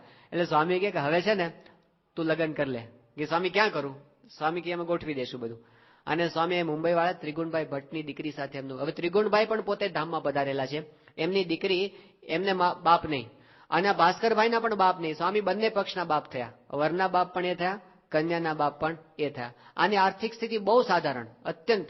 એટલે સ્વામીશ્રીએ એને કીધું કે તારે છે ને કાંઈ ચિંતા કરવાની નથી. બધું ભરૂચમાં સ્વામી, ત્યાંના કોઠારી સ્વામી છે, અભય સ્વરૂપ સ્વામી હતા, સ્વામી એને કહીને બધું ગોઠવી દીધું, બધું આયોજન કરાવી દીધું. સ્વામી કે એને આખી નાતને જમાડજો અને બધું આપણે મંદિરની અંદર જ બધી વ્યવસ્થા કરવાની. બધું સ્વામીએ વ્યવસ્થિત રીતે ગોઠવી દીધું અને એટલું સરસ પ્લાનિંગ સ્વામીએ કરી આપ્યું. છેલ્લે દિવસે સ્વામી ભરૂચમાં જ બિરાજમાન હતા એમના લગ્નના દિવસે. એટલે સ્વામી લગ્નના દિવસે સવારના પોરમાં બાપા પોતે પૂજા પછી ઉતારે આવતા હતા તો એને સાથે લીધો, પોતાની સાથે ગાડીમાં બેસાડ્યો અને ત્યાં ઉતારે પહોંચીને સ્વામીએ કીધું, જો આ અમે તારી જાનમાં આવી ગયા ને એમ તારે સમજવાનું. પછી સ્વામી એના માટે સ્વામીએ સંતોને કીધું, ઠાકોરજીને સાફો બાંધો છો ને, આને સાફો બાંધી આપો. એટલે એના લગ્નનો સાફો સ્વામીએ પાછો બંધાવ્યો. પછી એની સાથે સ્વામીએ પાછા ફોટા પડાવ્યા, એ બધું કર્યું અને પછી લગ્ન માટે મોકલ્યો. એના લગ્ન પૂરા થયા અને જયારે બાપા પાસે જયારે પાછો આવ્યો ત્યારે સ્વામી એકદમ ભેટી પડ્યા. એને બહુ આશીર્વાદ આપ્યા સ્વામીએ કે તે અમારી આજ્ઞા પાળી. અને પછી સ્વામીએ 2 પાનના બીડા આપ્યા. પેલું પાનના ઠાકોરજીના પાનના બીડા હોય ને, સ્વામી આપ્યા 2. સ્વામી કે જો 2 છે એમ કરીને પાછા 2 પાનના બીડા આપ્યા અને આશીર્વાદ આપ્યા. અને પછી એ વખતે એમના પિતાશ્રી ત્યાં સ્વામીને મળવા માટે આવ્યા હતા અને એકદમ ધ્રુસકે ધ્રુસકે રડી પડ્યા. એમને બહુ પસ્તાવો હતો. એમણે કીધું, બાપા હું તો મારા છોકરાને મૂકીને જતો રહ્યો હતો, પણ તમે મારા દીકરાનું કેટલું બધું ધ્યાન રાખ્યું અને કેવા સંસ્કાર તમે આ દીકરાને આપ્યા. તો આવી રીતે એક હરિભક્તના છોકરાના પરણાવવાના સંસ્કાર, એની અંદર પણ સ્વામી કહે ને જન્મથી માંડીને અંત્યેષ્ટિ સંસ્કાર સુધી, છેક સુધી અસ્થિ પધરાવા સુધી પણ આપણી સાથે પોતે ભેગા ને ભેગા રહે છે. તો કેવો સાથ આપણને પ્રાપ્ત થયો છે, કેટલા ઓતપ્રોત. અમલની અંદર આપણા હરિભક્ત છે ચંદુભાઈ સોની. તો ત્યાં આગળ એ ચંદુભાઈનો દીકરો, એનું હરિકૃષ્ણ નામ છે, બધા લાલો કે છે એને. તો સ્વામી બાપા પોતે અમદાવાદની અંદર બિરાજમાન હતા અને એ વખતે આ ચંદુભાઈ ત્યાં આગળ આવ્યા હતા બાપાને મળવા માટે. અને વાત કરી કે સ્વામી હરિકૃષ્ણના લગ્નનો અમે ગોઠવીએ છીએ અહીં અમદાવાદની અંદર. સ્વામી કે શું છે? એટલે મેં કીધું, બાપા આ અમારી જ્ઞાતિના જ છે અને સત્સંગી છે અને બહુ સંસ્કારી કુટુંબ છે, પણ આ લાલો છે ને એને પસંદ પડતું નથી. સ્વામી કે એને કેમ પસંદ નથી પડતું? એ કે બાપા એ કઈ ખબર નથી પડતી, પણ એને કઈ પસંદ પડતું નથી. સ્વામી કે એને ફોન લગાડો. એટલે સ્વામીએ ત્યાંથી ફોન લગાડ્યો અમલને અને પેલા હરિકૃષ્ણ ઉપાડ્યો કે હલો કોણ છે? કે હું પ્રમુખ સ્વામી બોલું છું. હે બાપા તમે? તો સ્વામી કે સાંભળ, અમે બધી વાત સાંભળી લીધી છે, તારા બાપા અહીંયા હાજર છે અને બંને પક્ષની વાત સાંભળી લીધી છે. બંને સત્સંગી કુટુંબ છે, સંસ્કારી છે, બધી રીતે બરાબર છે. પછી તારે શું વિચાર બીજો કરવાનો? એ કે પણ બાપા જરા આમ છે ને મને પસંદ નથી. સ્વામી કે તને પ્રશ્ન શું છે? લાંબી છે, ટૂંકી છે, કાળી છે, ધોળી છે, જેવી છે એવી તારે ત્યાં જ પરણવાનું છે. એમ કઈ સાહેબ ફોન મૂકી દીધો. પરણી ગયો અને અત્યારે સુખી છે. પણ કેટલા અધિકારથી સ્વામી કહી શકે, જો આખી જિંદગીનો નિર્ણય છે આ તો. પણ એ હરિભક્તોને પણ બાપા સાથે કેવું જોડાણ હશે અને સ્વામીએ પણ કેટલા પોતાના માન્યા હશે ને કે આવી રીતે અધિકારપૂર્વક કહી શકે. તો આ આત્મીયતા છે એમની. એ આપણા થયા છે ને એટલે આપણે ખાટી ગયા છીએ. જ્યાં સુધી આપણને અધિકારપૂર્વક કહી શકે ત્યાં સુધી સમજવું કે સ્વામી આપણને પોતાના માન્યા છે. તો આવી રીતે આપણી દરેક બાબતની અંદર સ્વામી રક્ષા કરતા આવ્યા છે એટલે એ તો આપણા થયા છે. પણ હવે વાત આવે છે પ્રસંગની કે આપણે એમના થવાનું છે. એ તો આપણા થયા. મહારાજે મધ્યના 45માં વચનામૃતની અંદર વાત કરી કે તમે બધા મારા કહેવાયા છો તો મારે તલ માત્ર કસર તમારી અંદર રહેવા દેવી નથી. એ તો આપણા થયા, પણ હવે આપણે એમના થવાનું. એ મોટી વાત છે, પ્રસંગની વાત. શ્રીજી મહારાજે વડતાલના 11મા વચનામૃતની અંદર, પ્રથમમાં 54મા વચનામૃતની અંદર આ વાત કરી કે એમનો જો પ્રસંગ થશે તો આપણે કાંઈ કરવાનું બાકી રહેશે નહીં. એમાં આત્માનું દર્શન આવી જશે, એમાં પરમાત્માનું પણ દર્શન આવી જશે. કાંઈ કરવાનું બાકી રહેશે નહીં. વડતાલ મહારાજે અંત્યના 11મા વચનામૃતમાં મુક્તાનંદ સ્વામીનો પ્રશ્ન છે મહારાજને કે મહારાજ, નિર્વિકલ્પ સમાધિમાં જેવો શાંતિનો અનુભવ થાય છે એવી શાંતિનો અનુભવ નિર્વિકલ્પ સમાધિ વિના પણ થાય એવો કોઈ ઉપાય છે ખરો? નિર્વિકલ્પ સમાધિ એટલે પરમ શાંતિ. તો એવી શાંતિનો અનુભવ સમાધિ વિના થાય એવો કોઈ ઉપાય છે? મહારાજ કે હા છે. કે જેવી દેહને વિશે આપણને આત્મબુદ્ધિ છે, દેહના સગા સંબંધીમાં જેવી આત્મબુદ્ધિ છે, એવી ને એવી આત્મબુદ્ધિ, એવી ને એવી પ્રીતિ જો આ સત્પુરુષને વિશે થઈ જાય તો સમાધિ વિના સમાધિ જેવી શાંતિનો અનુભવ થાય. કેવો ઉપાય મહારાજે બતાવ્યો? જગતના હેતથી શું થાય? જગતના હેતથી આપણું બંધન વધારે દ્રઢ થતું જાય. પણ ભગવાનને સંતના હેતથી શું થાય? આપણે મુક્ત થઈ જઈએ. મહારાજે કીધું કે બ્રહ્મરૂપ થાય ને અક્ષરધામની પ્રાપ્તિ થાય. વડતાલના 11માં વાત કરી તો એમની સાથેના હેતથી આપણને સુખનો અનુભવ થાય. જગતના હેતથી તો પછી અશાંતિ ને દુઃખ. ભગવાનને સંત સાથેના હેતથી પછી પરમ શાંતિનો અનુભવ આપણને થાય છે. તો એ વાત મહારાજે વચનામૃતની અંદર કરી છે. તો એવા સંતની અંદર આપણું જોડાણ થાય એ મહત્વનું છે. એમને આપણે પોતાના માનતા શીખીએ. હમણાં બધા પ્રસંગો કીધા. કે સ્વામી આવી રીતે આટલા હરિભક્તોનું ધ્યાન રાખ્યું અને આવી રીતે એના વ્યવહારની અંદર રસ લીધો અને આવી રીતે એને બધા સામેથી બોલાવ્યા ચલાવ્યા, એ બધા પ્રસંગો. ત્યાં ઇન્દ્રવદનભાઈનો પ્રસંગ છે, બાપાના કાર ચલાવે છે, તો એ ત્યાં લીમડી પાસેથી ગાડી પસાર થતી હતી અને લીમડીના હરિભક્તો મેંદુ વડા લઈને આવ્યા હતા સ્વામીશ્રી માટે, ઠાકોરજી માટે અને બાપા માટે. તો ચાલુ ગાડી દર વખતે બાપા ત્યાંથી નીકળે ત્યારે આવું લઈ આવતા હોય છે. તો સ્વામીએ ગાડીમાં લઈ લીધા, ઠાકોરજીને ધરાવ્યા અને પછી સ્વામી કે આપણે ઇન્દ્રવદનને આજે જમાડીએ. અહીં આવ્યા છે બાપાના ડ્રાઈવર ઇન્દ્રવદનભાઈ. તો સ્વામી પોતે ચટણીની અંદર બોળી અને મેંદુ બડુને આપતા જાય અને જમાડતા જાય. આ બધા સ્વામીના હિતના પ્રસંગો છે. પણ આ બધું આપણે સાંભળીએ ને ત્યારે આપણને એમ થાય કે આ તો ઇન્દ્રવદનને જમાડ્યું, મને ક્યાં જમાડ્યું છે? સ્વામી બાપા એ મને જમાડે. આ કોકના લગ્નની અંદર સ્વામી ગયા અને એ બધા પ્રસંગો, તો જેને લગ્ન બાકી હશે ને વિચાર આવશે બાપા મારા લગ્નમાં આવશે કે નહીં આવે, એવો વિચાર આવે. હવે આપણે શું કરીએ છીએ? જો આ પ્રશ્ન ઉભો રહેવાનો, આપણે પ્રગટના ઉપાસક છીએ ને, તો સ્વામીશ્રી બોલાવે તો આપણે બહુ રાજી થઈએ, પણ ન બોલાવે ત્યારે શું સમજવાનું? જ્યારે કોકને બોલાવે ને આપણને ન બોલાવે ત્યારે શું સમજવાનું? આ પ્રસંગની વાત એટલા માટે જરૂરી છે કે એમણે આપણને પોતાના માન્યા છે, પણ જો આપણે આ પ્રસંગની રીત ન સમજ્યા હોય ને તો આપણે ભેગા રહેવા છતાં પણ શાંતિનો અનુભવ થાય નહીં. આપણને એમના માટેની ફરિયાદો છે ને એ બધું રહ્યા કરે. આપણને થાય કે સ્વામી બરાબર છે, મળ્યા છે, આપણે દર્શન તો બધું કરીએ છીએ, આપણે તો બાપાને ઓળખીએ છીએ, બાપા આપણને ક્યાં ઓળખે? સ્વામી તો મારું નામ પણ જાણતા નથી. બોટાદની અંદર અમારે એક હરિભક્ત છે, યશવંતભાઈનું નામ, અત્યારે અમદાવાદ રહેવા માટે ગયા. એ કે હું સ્વામી પાસે જ્યારે જાઉં ત્યાં સ્વામી મને પૂછે કે તમારું નામ શું, તમારું ગામ શું, તમે શું વ્યવસાય કરો? એ કે મને 11 વખત સ્વામીએ મારો પરિચય પૂછ્યો છે, પણ જ્યારે જાઉં ત્યારે પાછા સ્વામી ભૂલી ગયા હોય અને પાછા મને પૂછે કે તમારું નામ શું, તમારું ગામ શું. તે મને લાગે સ્વામી ક્યાં મને ઓળખતા નથી. આવું થાય ને કે સ્વામી ક્યાં આપણને ઓળખે છે? સંતોને હવે તો 783 થયા, તે સ્વામી ક્યાંથી? હવે તો નામથી ના ઓળખે. પાછા સ્વામી એમ પૂછે તું કયા મંદિરમાં છે, એવું પૂછે, એ ખબર ન હોય ને. તો આપણને થાય કે લો આપણે તો સ્વામી માટે બધું છોડીને આવી ગયા અને સ્વામીને તો આપણા નામની પણ ખબર નથી. તો આપણે યોગી બાપાએ પેલી દીક્ષા આપી હતી પ્રેમ પ્રકાશ સ્વામીને, પીપી સ્વામી, ત્યારે નાગપુરની અંદર છે, બહુ નાની ઉંમરમાં એમને દીક્ષા આપી હતી. તો સવારમાં ગઢડામાં બાપા દીક્ષા આપી, સાંજના સમયે યોગી બાપા પત્ર લેખન કરતા હતા અને પેલા સંત હતા એ સ્વામીના પગ દબાવતા હતા. તો યોગી બાપાએ અચાનક એમને આમ પૂછ્યું કે ગુરુ તમારું નામ શું? એ કે બાપા હવારે તમે જ નામ પાડ્યું છે અને પાછા ભૂલી ગયા એટલી વારમાં. એટલે યોગી બાપા કે ગુરુ અમે નાના હતા ને ત્યારે અમને બહુ યાદ રહેતું, બહુ વાતો ગોખી નાખતા, બહુ કીર્તનો ગોખતા, બહુ વચરામૃત મોઢે કરતા, હવે અવસ્થા છે ને એટલે કઈ યાદ રહેતું નથી.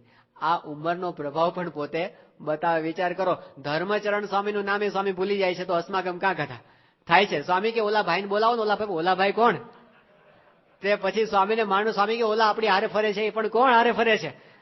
તે પછી કે ધર્મ એને બોલાવો કે. હવે વિચાર કરો, રાત દિવસ જે ભેગા રહે છે એનું નામ સ્વામી ભૂલી જતા હોય તો આપણું ભૂલે તો જાજો શોક કરવો નહીં કે ભૂલે. આ મનુષ્ય લીલા છે એમની. આ દેહ કરીને જયારે વિચરે છે ત્યારે આવું પણ કરશે. એ વખતે આપણને પ્રશ્ન થઈએ કે સ્વામી તો આપણને કઈ ઓળખતા નથી. આ એમનું મનુષ્ય ચરિત્ર છે, આવું કરવાના છે.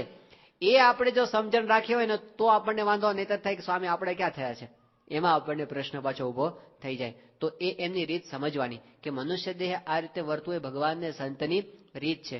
અને કોક વખત ઊંધું બતાવે, પાછું બધું જાણતા હોય એવું બતાવે. બ્રહ્મોપનિષદ ગ્રંથની અંદર એક લેખ છે મૃત્યુ મોહરી ઉઠ્યું નામનું, અને એ લેખની અંદર એક પ્રસંગ નોંધવામાં આવ્યો છે. હકીકતમાં એ પ્રસંગ લખનાર છે એ પ્રોફેસર રેનોલ્ડ વિલિયમ્સ, જે અમેરિકાની અંદર વોબાશ કોલેજની અંદર પોતે પ્રોફેસર તરીકે કામ કરે છે. એમણે આ પ્રસંગ પોતે નોંધેલો છે પોતાની થીસીસની અંદર, પોતાના સંશોધનના લેખની અંદર, કે પ્રમુખ સ્વામી છે પોતે હરિભક્તોનું બધું જાણતા હોય છે. એમ કરીને એમણે એક લેખ લખેલો, એમાં પ્રસંગ લખેલો છે કે અમેરિકાની અંદર એક દંપતી બાપાના આશીર્વાદથી જ એમના લગ્ન થયા હતા. એમને સંતાન નહોતું થતું, સ્વામીના આશીર્વાદથી જ એમને ત્યાં દીકરાનો જન્મ થયો. પછી એવું થયું કે છોકરો નાનો હતો, 2-3 મહિનાનો કંઈક, અને એકદમ માંદો પડ્યો અને એટલો બીમાર પડ્યો કે એમને હોસ્પિટલાઇઝ કરવો પડ્યો અને એને આમ એકદમ ગંભીર કેસ થઈ ગયો, એમને લાઈફ સપોર્ટ સિસ્ટમ પર રાખવો પડ્યો. એટલે ડોક્ટરોએ કીધું કે કેસ બચેવી બહુ ઓછી શક્યતા છે. એટલે પેલા હરિભક્ત મૂંઝાયા, એમણે બાપાને ફોન કર્યો કે બાપા આવી રીતે ડોક્ટરો તો એવું કહે છે કે આ કેસ બહુ અત્યારે વધી ગયો છે અને જીવે એવી શક્યતા નથી છોકરો, અને બહુ ગંભીર પરિસ્થિતિ છે, લાઈફ સપોર્ટ સિસ્ટમ પર રાખ્યો છે. સ્વામીશ્રીએ ફોનમાં કીધું કે તમે ચિંતા ન કરશો, મહારાજને પ્રાર્થના કરીએ છીએ, મહારાજ બધું સારું કરી દેશે અને છોકરાને હોસ્પિટલમાંથી રજા પણ મળી જશે. આવા આશીર્વાદ સ્વામી આપ્યા. પણ પછી સ્વામી આગળ બોલવા માંડ્યા. સ્વામી કે પછી છે ને એ પાછો માંદો પડશે, એને પાછો હોસ્પિટલમાં દાખલ કરવો પડશે, એને ફરી વખત મશીન ઉપર રાખવો પડશે. પછી કે સ્વામી કે હાજો નહીં થાય, પછી એ ધામમાં જશે. કે બાપા કેમ આવું કહો છો? સ્વામી કે પૂર્વનો મુક્તાત્મા છે, એને એવો સંકલ્પ હતો કે મારે સત્સંગીને ઘેર જન્મ ધારણ કરવો છે, એટલે તમારે ત્યાં એનો જન્મ આપ્યો છે, એનું કામ પૂરું થયું છે, એટલે હવે ધામમાં જશે. એક્ઝેક્ટલી એવું થયું. છોકરો હાજો થઈ ગયો, ઘરે લઈ ગયા, પાછો માંદો પડ્યો, પાછો હોસ્પિટલમાં દાખલ કર્યો અને પછી એ ધામની અંદર પધાર્યો. તો સ્વામીને ત્યાં સુધીની ખબર છે, આપણને આપણી ખબર છે ને કે તમને વધારે છે. આપણે ક્યાંથી આવ્યા છીએ, શું કામ આવ્યા છીએ, એ આપણને ખબર નથી. આપણને આ જન્મની ખબર છે, આગલા જન્મની ખબર નથી. એમને આપણા આગલા જન્મની ખબર છે, પછીની પણ ખબર છે. બધું જાણીને પોતે બેઠા છે, પણ બતાવતા નથી, એટલું છે. આ એમની રીત છે. પણ એની અંદર આપણે ઘણી વખત મોહ પામી છીએ. ત્યાં બોટાદની અંદર આપણા ત્યાંના પૂજારી છે દયાળભાઈ, તો એમના દીકરાનો દીકરો એક નાનો છે, એ ત્યાં બહુ નાની દશરથનું નામ. તો સ્વામીશ્રી 1997ની સાલમાં ત્યાં પધાર્યા. એ વખતે 11-12 વર્ષની ઉંમર હશે. તો ત્યાં આગળ બાપા પધારે એ વખતે બધા બાળકોનો સાંસ્કૃતિક કાર્યક્રમ, પેલો સ્વાગત નૃત્ય હતો. એ નૃત્ય પૂરું થયું અને પછી બધા બાળકો આવતા હતા સ્વામી પાસે, અને એમાં પેલો બાળક આવ્યો દશરથ. તો સ્વામી તો એને કોઈ દાડો મળે નહીં. આ તો બોટાદ તો સ્વામી ક્યારે જતા હોય, અને એમાં આ હરિભક્ત કઈ એવા નથી કે ઇન્ટરનેશનલ લેવલ પર બધા ઓળખતા હોય કેવો, તો એવા સામાન્ય હરિભક્ત. પણ પેલો છોકરો આવ્યો એટલે સ્વામી એકદમ હાથ પકડ્યો. સ્વામી કે દયાળભાઈના દીકરાનો દીકરો દશરથ, બરાબર ને? આશ્ચર્યમાં પડી ગયું. મેં સ્વામીને કોઈ દાડો મારું નામ કીધું નથી, અને સ્વામી આવી રીતે મારા નામને ઓળખે છે. તો એવું ઐશ્વર્ય બતાવે કે જાણે સ્વામી આપણું બધું જાણે છે, અંતર્યામી પણ એ બધું જાણે છે. ત્યાં આગળ અમૃતચરિત સ્વામી છે શિકાગોની અંદર, એ પોતે બાપા યુવકની અંદર હતા અને પોતે સારંગપુરથી ગયા હતા બોચાસણ. તો સ્વામી પાસે કોઈ દિવસ વાત નથી થઈ. તો એનું નામ તો રાજેશ નામ હતું. પણ સ્વામી પાસે ગયા ને પોતે, તો સ્વામીએ એના ઘરની અંદર જે હુલામણા નામથી બોલાવે ને એ નામથી એને બોલાવ્યા. એ કે સ્વામી પાસે મારે ક્યારે આ નામની વાત થઈ જ નથી, એમને કેવી રીતે ખબર પડી? તો એ બધું જાણે છે, પણ વારંવાર બતાવ કરતા નથી. તો એકવાર જો આવો નિશ્ચય આપણને જાણે છે. 1981ની સાલમાં સ્વામીશ્રી પોતે જયારે ત્યાં હતા અમદાવાદની અંદર, એ વખતે સ્વામીશ્રીની પધરામણી થઈ હરિભક્તને ત્યાં, અને ત્યાં એક ભાઈ સ્વામીને મળવા માટે આવ્યા. હવે વાત એમ હતી, એમણે 1970ની સાલમાં જયારે યોગીજી મહારાજ પોતે ઝીંઝા પધાર્યા હતા, એ વખતે આ સદભાવ, એ પોતે હરિભક્ત એટલે સત્સંગી તો નહોતા જ, પણ પોતે ગુણભાવી તરીકે બાપાના દર્શન કરવા માટે ગયા હતા, યોગીજી મહારાજના દર્શન કરવા માટે. અને એમને ઈચ્છા હતી કે મને યોગી બાપા કંઠી પહેરાવે. અને બાપા પાસે જઈને વાત કરી કે બાપા મને કંઠી પહેરાવો. એટલે યોગી બાપાને શું સૂઝ્યું હશે એ વખતે? બાપા કે પ્રમુખ સ્વામી પહેરાવશે તમને કંઠી. હવે પહેલા તો સાવ નવા હતા, પ્રમુખ સ્વામી કોને ખબર પણ નહીં. સ્વામી ભેગા જ હતા એ વખતે યાત્રામાં, પણ એ સ્વામી પાસે ગયા જ નહીં પ્રમુખ સ્વામી પાસે. યોગી બાપાએ કીધું પ્રમુખ સ્વામી પહેરાવશે, એટલે એ તો નીકળી ગયા પાછા બહાર. તે 1970ની સાલનો આ પ્રસંગ. પછી સત્સંગનો કોઈ જ કોન્ટેક્ટ નહીં, કોઈ જ નહીં. પણ પછી 81ની સાલમાં 11 વર્ષ પછી પોતે અમદાવાદની અંદર એમના ડોક્ટર જોધાણી સાહેબ છે, આપણા સત્સંગી છે, એ એમના જમાઈ થાય. એટલે એમને ત્યાં પોતે આવ્યા હતા અને ઉત્સવ નિમિત્તે ત્યાં લાભ લેવા માટે બાપા પાસે આવ્યા. અને ત્યાં આગળ સ્વામીશ્રી પાસે આ બધી વાત થઈ. અરે સ્વામી પાસે આશીર્વાદ લેવા માટે આવ્યા અને અમને ઓળખાણ આપી કે બાપા મારા સસરા છે અને ઝીંઝા રહે છે. તો સ્વામી એ વખતે એમને વાત કરી, સ્વામી તો એમને ક્યારેય મળ્યા જ નથી પ્રમુખ સ્વામી મહારાજ. તો સ્વામીએ તરત એમને વાત કરી કે યોગીજી મહારાજે તમને વચન આપ્યું હતું ને કે કંઠી પહેરાવશું, લાવો આજે તમને કંઠી પહેરાવી દઈએ. 11 વર્ષ પછી સ્વામી પોતે એ જીવને ઓળખે છે કે આની સાથે યોગી બાપાએ આવી રીતે વચન આપ્યું હતું. તો ઘણી વખત એ પોતે આવું ઐશ્વર્ય બતાવે, પોતે બધું જાણે છે એવું બતાવે, તો આપણે એટલી ધરપત રાખવાની કે કદાચ ભૂલી ગયા એવું બતાવે તો આપણે એવું ના માની લેવું કે સ્વામીશ્રી મને ઓળખતા નથી. એ એમની આધ્યાત્મિક શક્તિ છે. હવે જેમ જેમ સમુદાય મોટો થાય છે ને એમ એમ આ બધું થવાનું. સમુદાય મોટો થાય એમ શું થવાનું? પહેલા તો હરિભક્તો બધા વાત કરે છે કે મથુરા જઈ મોંઘા થઈ બેઠા, પહેલા તો ભેળા ભમતા, બાળ સનેહી રે મોહન મુજને ગમતા. હવે મોંઘા થાય સ્વામી. મણિભાઈ સલાડવાળાએ વાત કરી હતી, 1 કિલોમીટર દૂરથી સ્વામીના દર્શન થશે, એવું મણિભાઈ સલાડ પોતે બોલતા હતા. પણ સાથે સાથે જૂના હરિભક્તોને આ બધું બહુ આકરું લાગે કે આપણે તો સ્વામી સાથે કેવી રીતે રહેલા છીએ, કેવી રીતે હર્યા ફેર્યા, અને હવે આ બધા બંધનો 7 દરવાજા વટાવવાના અને પછી સ્વામી પાસે જવાનું, આપણે તો કેવી રીતે સ્વામીનો બધો લાભ લીધો. પણ હવે જૂની વાતો થઈ ગઈ. સ્વામીની ઉંમર જેમ વધતી જાય અને જેમ જેમ આપણો સમુદાય મોટો થાય એમ આ બધા રિસ્ટ્રિક્શન બહારથી તો આવવાના જ. એમને આપણે સ્વીકારવા પડશે. એ આપણી ભક્તિ છે. મહારાજના વખતની અંદર પણ જેમ મહારાજના સેવકો હતા એ કેવું મહારાજનું ધ્યાન રાખતા હતા. મહારાજ એકાંતમાં રહેતા, પછી આમ દાદા ખાચરના દરબારમાં હોય તો દરબારના ઓરડાના નામ પડ્યા હોય, કે કોકનું નામ કાઠિયાવાડ હોય, કોકનું નામ કચ્છ હોય, તો મહારાજ કોક ગુજરાત કોકનું નામ હોય, કે મહારાજ ક્યાં છે, કે આજે તો મહારાજ આમ કચ્છ બાજુ છે, એટલે પેલા આવ્યા હોય બધા જતા રહે કે કચ્છ બાજુ મહારાજ ફરતા હશે. તો આવી રીતે મહારાજ એકાંતવાસનું સેવન કરતા. બીમારીની અંદર મહારાજની સેવા એ રીતે પણ હરિભક્તો બધા સંતો કરતા હતા. તો જેમ એ વખતે એ તો પોતે દિવ્ય છે એ વાત આપણે જાણીએ છીએ, બીમારી પોતે ગ્રહણ કરે છે, એમને બીમારીનું બંધન નથી એ વાત પણ આપણે જાણીએ છીએ, પણ મનુષ્ય દેહ જયારે એમને ધારણ કર્યો છે ત્યારે એમની બધી જ ચિંતા કરવી એ આપણી ભક્તિ છે. આ ભક્તિની રીત આપણા પરમહંસોએ આપણને શીખવાડી છે, આપણી ગુરુ પરંપરાએ આપણને શીખવાડી છે. યોગી બાપાના વખતની અંદર પ્રમુખ સ્વામી મહારાજ યોગી બાપાનું આવું જ ધ્યાન રાખેલું છે, આવું જ ધ્યાન. તો એ એમણે જેવી રીતે પોતાના ગુરુનું ધ્યાન રાખ્યું એવી રીતે આપણે એમને ઓછો ભીડો આપીએ કે એમનાથી આપણે દૂર રહીને પણ સંતોષ માની આપણી ભક્તિ છે. પણ એ વસ્તુ ઘણી વખત આપણને અઘરી પડી જાય કે હવે સ્વામીને આવી રીતે કેમ દૂર રહીએ. તો હવે તો સ્વામીની આધ્યાત્મિક શક્તિનો જ આપણે ઉપયોગ કરવો પડશે, એ વિના છૂટકો નથી. ગુણાતીતાનંદ સ્વામીએ કીધું 3 પ્રકારના પંખી છે, 3 પ્રકારના પંખી. તો પંખી હોય ને એને પોતાના ઈંડાનું સેવન કરે તો એમાંથી બચ્ચાનો જન્મ થાય. તો 3 પ્રકારના પંખીમાં કેટલાક પંખી એવા હોય છે કે પોતાના ઈંડાને પાંખમાં રાખીને ઈંડાનું સેવન કરે તો જ એ ઈંડાનું સેવન થાય, એ વિના થાય નહીં. પણ કેટલાક એવા બળવાન પંખી હોય છે કે જે પોતે દ્રષ્ટિ કરે ને ઈંડાનું સેવન થઈ જાય, પાંખમાં રાખવાની જરૂર નહીં, એમની દ્રષ્ટિથી ઈંડાનું સેવન થઈ જાય. પણ કેટલાક બળવાન તો એવા હોય છે પંખી કે વૃત્તિ દ્વારા પોતાના ઈંડાનું સેવન કરે, આમ 1000 માઇલ દૂર હોય તો ત્યાંથી વૃત્તિ દ્વારા પોતાના ઈંડાનું સેવન કરે. ગુણાતીતાનંદ સ્વામી કહે કે આ જે સત્પુરુષ મળ્યા છે ને વૃત્તિ દ્વારા સેવન કરી શકે એ એમની આધ્યાત્મિક શક્તિ છે. આપણે એનો ઉપયોગ કરતા શીખવાનું છે કે એ સમર્થ છે, જ્યાં સંભાળીએ ત્યાં આપણી પાસે આવીને ઉભા રહે છે અને એવા અનુભવો એમણે કરાવ્યા છે. બાકી આવી રીતે તો આપણને થાય કે ના સ્વામી મને બોલાવે જ કે મને ધબ્બો જ મારે, એનો કોઈ અંત નથી. કારણ એટલા માટે કે આપણે પાછું કેવું છે, એક એવા યુગની અંદર જીવીએ છીએ કે જે સમાજની અંદર કમ્પેરિઝન વધારે થાય છે, એકબીજાની સરખામણી.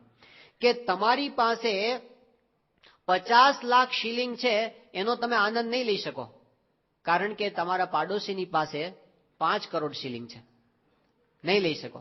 આપણે બીજાનું જોઈ અને આપણું સુખ છે ને એને ભોગવી શકતા નથી. આપણે ત્યાં સારામાં સારી આમ ગાડી આવી હોય પણ બાજુવાળાને ત્યાં મર્સિડીઝ આવે ને તો આપણને આપણી સારી ગાડીનું સુખ છે એ જતું રહે. આપણે કમ્પેરિઝનના જમાનાની અંદર જીવીએ છીએ કે પેલા કરતા મારું વધારે છે કે નહીં. પરીક્ષાની અંદર માર્ક્સ આવે, તમારા 90% માર્ક્સ આવ્યા છે, એ તો બરાબર, નંબર કેટલામાં છે એ જોવાનું છે. મારા કરતા વધારે કોઈ નથી ને એ આપણે જોવા ટેવાયેલા છીએ. એ આ સમાજની રીત છે, આ જગતની. હવે જગતની રીત તો જે હોય તે આપણે સત્સંગની અંદર આવ્યા ને, હવે મન તો આપણું એનું એ જ છે, અહીં પણ રહેવાનું. અહીં કેવું રહેવાનું કે દાખલા તરીકે સ્વામી આવ્યા અને આપણે લાઈનમાં ઉભા હોય કે બાપાની મારા પર દ્રષ્ટિ પડે, અને દ્રષ્ટિ પડે તો આપણે કેવા ખુશ થઈ કે સ્વામીશ્રીએ મારા સામે દ્રષ્ટિ કરી. પણ ધારો કે એ જ વખતે આપણી સામે સ્વામી દ્રષ્ટિ કરે અને આપણી બાજુમાં જે ઉભા હોય ને એમની સામે જોઈને સ્વામી સ્માઇલ કરે, તો આપણને થાય સારું સ્વામી સ્માઇલ તો ન કરી, ખાલી દ્રષ્ટિ કરી પણ સ્વામી હસ્યા તો નહીં. આપણી સામે દ્રષ્ટિ કરીને એનું સુખ આપણે ભોગવી શકતા નથી અને પેલાની ચિંતા કરે કે આ તો આપણી સામે કર્યું નહીં. હવે ધારો કે સ્વામીશ્રી આપણી સામે જોઈને સ્માઇલ કરે પણ આપણી બાજુમાં જે ઉભા હોય ને એમની સામે જે સ્વામી સેકન્ડ કરે તો હાલો આ તો ન રહી ગયું, પેલું તો આપણને થયું નહીં, મારા કરતા આને આટલું વધારે સ્વામીએ કર્યું. હવે ધારો કે આપણને સેકન્ડ કરે સ્વામી, કેટલો આનંદ થઈ જાય. પણ આપણી બાજુમાં કોઈ હરિભક્ત હોય, ઓહો તમે, એમ કઈ સામે એકદમ ભેટી પડે અમને, તો પૂરું થઈ ગયું. તો આપણને સેકન્ડનું બધું સુખ છે ને એ જતું રહે. આપણે કમ્પેરિઝનમાં જીવીએ છીએ એટલે કેટલું સુખ આપણને મળ્યું આપણે નથી જાણતા. આપણે વિચાર કરીએ છીએ પેલા કરતા ઓછું મને મળ્યું. હવે આ પ્રત્યક્ષની અંદર છે ને તો જ્યાં સુધી આ રીતની મનોવૃત્તિ છે ને ત્યાં સુધી આપણે એમનું સુખ લઈ શકીશું નહીં. હકીકતમાં તો એમનો મહિમા તો એટલો બધો છે કે એક દર્શનની અંદર આપણે કૃતાર્થ થઈ જઈએ. પૂર્ણમિદમ પૂર્ણમદઃ પૂર્ણાત પૂર્ણમુદચ્યતે પૂર્ણસ્ય પૂર્ણમાદાય પૂર્ણમેવાવશિષ્યતે. તો પૂર્ણ છે અને એટલા પૂર્ણ છે કે પૂર્ણમાંથી એક બુંદ ઉઠાવો તો પણ તમે પૂર્ણ થઈ જાઓ. એક દર્શન ગોપીઓએ કીધું કે હે શ્રી કૃષ્ણ ભગવાન, જે દિવસથી તમારા ચરણારવિંદનો સ્પર્શ કર્યો છે એ દિવસથી આ જગતના સુખ ખારા ઝેર જેવા. એક સ્પર્શની અંદર જગત ખોટું થઈ જાય એ એમની શક્તિ છે, એની જરૂર છે. માશુક જરા દે દેના નૈનો કા નજારા ઇતને મેં તો હોએગા આશિકુંદા ગુજારા. એક નજરમાં આખી જિંદગી પસાર થઈ જાય એ એમની શક્તિ છે, પણ આપણને એમની આધ્યાત્મિક શક્તિની બહુ પડી નથી હોતી. આપણને તો એમ પાછું કેવું છે, જો બાપા રૂમમાં આપણને બોલાવે કે એકલા હોય ને બોલાવે કે એકલા હોય ને હાર પહેરાવે ને એના કરતા જાહેરમાં 50 માણસોની વચ્ચે હાર પહેરાવે એનો મહિમા આપણને વધારે છે. એટલે આપણું મોટિવેશન છે લોકો જાણતા થાય, આપણું મોટિવેશન છે મને લોકો મોટા માનતા થાય. આ બધી વૃત્તિઓ છે ને આપણને પ્રગટનું સુખ લેવા દે. તેની બાકી મહાનુભાવાનંદ સ્વામી કેટલા બધા સાધનો એમણે કરેલા, પણ મહારાજના ચરણારવિંદનો સ્પર્શ કરવા ગયા, મહારાજે ચરણ ખેંચી લીધા. મહાનુભાવાનંદ સ્વામી કીધું, મહારાજ આપના માટે અમે સંસારનો ત્યાગ કર્યો, આપના માટે અમે આ 114 પ્રકરણોમાંથી પસાર થયા, આપના માટે અમે માર અપમાન સહન કર્યા, તિરસ્કારો સહન કર્યા. અમે આમ ગામડે ગામડે ભટકીએ છીએ, અમે આપના થઈને અને તમારા ચરણારવિંદનો સ્પર્શ કરીએ એટલી પણ અમારી લાયકાત નહીં. મહારાજે શું કીધું એમને કે મહાનુભાવાનંદ સ્વામી, કોઈ ભિખારી હોય શેઠનું આંગળું વાળી રાખે અને શેઠ રાજી થાય અને પછી કે બોલ શું આપો મહેનતાણામાં, કે અધમણ સોનું તમે આપો. કે મૂર્ખો થયો છું, આ આંગણું વાળવાનું કામ 5 પૈસાનું છે, બહુ બહુ તો 5 રૂપિયા માગ, 50 રૂપિયા માગ, અધમણ સોનું મગાય. એવી રીતે તમારા જેટલા સાધનો છે ને બધા અત્યાર સુધી જેટલા કર્યા છે એ બધા આંગણું વાળવા જેવા છે. અમારા ચરણારવિંદનો એક સ્પર્શ અધમણ સોનાને ઠેકાણે છે. આ મહાનુભાવાનંદ સ્વામીના સાધનોની વાત થાય છે. આપણા ક્યાં આવે? તો આપણી લાયકાત છે કે આપણે સ્વામી પાસે અધિકાર કરી શકીએ કે સ્વામી એકવાર તમારા ચરણારવિંદનો સ્પર્શ કરવા દો, અમે તો બહુ સેવા કરી છે આપણી લાયકાત એવું કહેવાની? તો કૃપાએ કરીને જેટલું કાંઈ એમણે આપ્યું છે ને કેવળ કૃપાએ કરીને છે, આપણી લાયકાત કરતા અનંત ગણું એમણે આપણને આપ્યું છે. હવે ફરિયાદ કરવાનો આપણો અધિકાર નથી. એમના દર્શન એક થયા ને એ જ આપણા જીવનનો મોટામાં મોટો લાવો છે. તો એનાથી આપણે જો સુખ, એમના મહિમાને જાણ્યા વિના, એમની આધ્યાત્મિક શક્તિને જાણ્યા વિના તો આપણે આ હુંસા તુસીમાં કે ફલાણાને બાપાના ઉતારામાં એન્ટ્રી મળી, મને મળી નહીં. અને એમાં શું થશે પછી? એમાં જે આડો આવશે ને એનો અભાવ આવશે. એટલે આપણે આવ્યા છીએ લાભ લેવા માટે, પણ જે પેલા દરવાજા પર રોકનાર બેઠો હશે ને કે પેલા જવા દીધો ને મને જવા દીધો નહીં. અને એમાં આપણે સત્સંગમાં આવ્યા પછી લાભ કરતા વધારે નુકસાન ભેગું લઈને જઈશું. અહીં આવ્યા છીએ આપણે લાભ લેવા, પણ અભાવ ગુણના પોટલા ભરીને આપણે જઈએ અને પાછળથી એની કુથલી થાય. તો એ વસ્તુ આપણને સત્સંગનું સુખ લેવાની, સત્પુરુષનું સુખ જો લેવું હોય તો દિવ્ય ભાવને મહિમા વિના છૂટકો નથી. તો એની અંદર જવા માટે એમની આધ્યાત્મિક શક્તિ આપણી ભેગા છે, એ આપણી પ્રાર્થનાઓ સાંભળે છે. દૂર હોય તો પણ સાથે છે. સ્વામીશ્રી 1991 અહીંથી વિદાય લેતા હતા અને એરપોર્ટ પર હર્ષદભાઈ રાણાએ સ્વામીને પ્રશ્ન પૂછ્યો હતો કે સ્વામી તમે જયારે આમ અહીં પધારો છો ત્યારે તમને આમ ઓહો ઓહો થયા કરે છે અને બહુ આનંદ વર્તે છે ને અમને આમ કેફ ચડી જાય છે, પણ તમે જયારે આમ અહીંથી પાછા દેશમાં જતા રહો ને ત્યારે છે ને આમ ટાયરમાંથી હવા કાઢ નાખે ને કેવો ઢીલો પડી જાય એવા અમે ઢીલા પડી જઈએ છીએ પાછળથી. એ વખતે સ્વામીએ બહુ અદભુત જવાબ આપેલો, સાંભળવા જેવો અને યાદ રાખવા જેવો. સ્વામી કે આપણે ક્યાં દૂર જઈએ છીએ, આપણે ક્યાં દૂર જઈએ છીએ. અને પછી સ્વામીએ કીધું કે જ્યારે તમે સંભારો ત્યારે સામે આવીને ઉભા રહીએ, જ્યારે તમે સંભારો અને સામે આવીને ઉભા રહીએ અને દર્શન આપીએ પછી દૂર કેમ મનાય છે? આ એમનું વચન છે. આપણે એમને જ્યારે સંભાળીએ છીએ ત્યારે સામે આવીને ઉભા જ રહે છે, દેખાતા નથી. એનું કારણ આપણી એવી દ્રષ્ટિ પ્રાપ્ત નથી થઈ.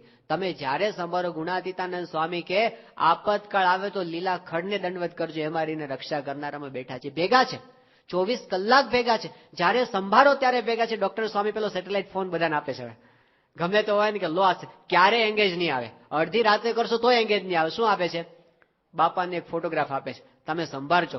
ગેરંટીથી કહું છું, ડોક્ટર સ્વામી કહે છે કે તમારે ક્યારેય એ એંગેજ આવશે નહીં. તમારી પ્રાર્થના, આપણા અનુભવો છે અત્યાર સુધી કેટલી બધી આપણી પ્રાર્થનાઓ સાંભળી છે. તો એ રીતે જો આપણે સ્વીકારતા થઈએ તો, નહીતર તો આનો કોઈ અંત નથી. બધાને એમ થાય કે આને વધારે લાભ મળે, આને ઓછો લાભ મળે છે, એનો ક્યાં અંત છે? આ સત્સંગની અંદર તો બધાને, સ્વામીશ્રી વર્ષો પહેલા અહીં સારું અહીં ભરેલા આફ્રિકાના વિચારમાં 80ની સાલમાં, અને એ વખતે એક પત્રકાર સ્વામીશ્રી પાસે આવ્યો હતો અને એમણે બાપાને ઇન્ટરવ્યુની અંદર ઇંગ્લિશમાં પ્રશ્ન પૂછતો હતો. આત્મ સ્વરૂપ સ્વામી દુભાષિયા તરીકે હતા. અને એને સ્વામીને પ્રશ્ન એવો પૂછ્યો કે સ્વામી, તમે આવી રીતે આવા નિયમ પાળો છો, અમે જાણ્યું છે કે તમે મહિલાઓની સાથે વાતચીત કરતા નથી અને એમની સાથે કોઈ પ્રકારનો વ્યવહાર તમે સીધો નથી રાખતા, તો પછી એમાંથી બહેનોને એવું ના લાગે કે મારો તિરસ્કાર થાય છે? આવો પ્રશ્ન પેલા અંગ્રેજીમાં પૂછો.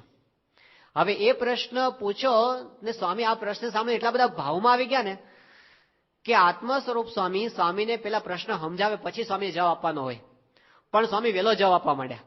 સ્વામી કે એને કોઈ ભારત આવે અને ત્યાં આવીને સત્સંગમાં જુએ ને આખા સત્સંગમાં ફરીને જુએ કે ભાઈઓ કરતા પણ બહેનો વધારે સત્સંગ કરે છે અમારે ત્યાં.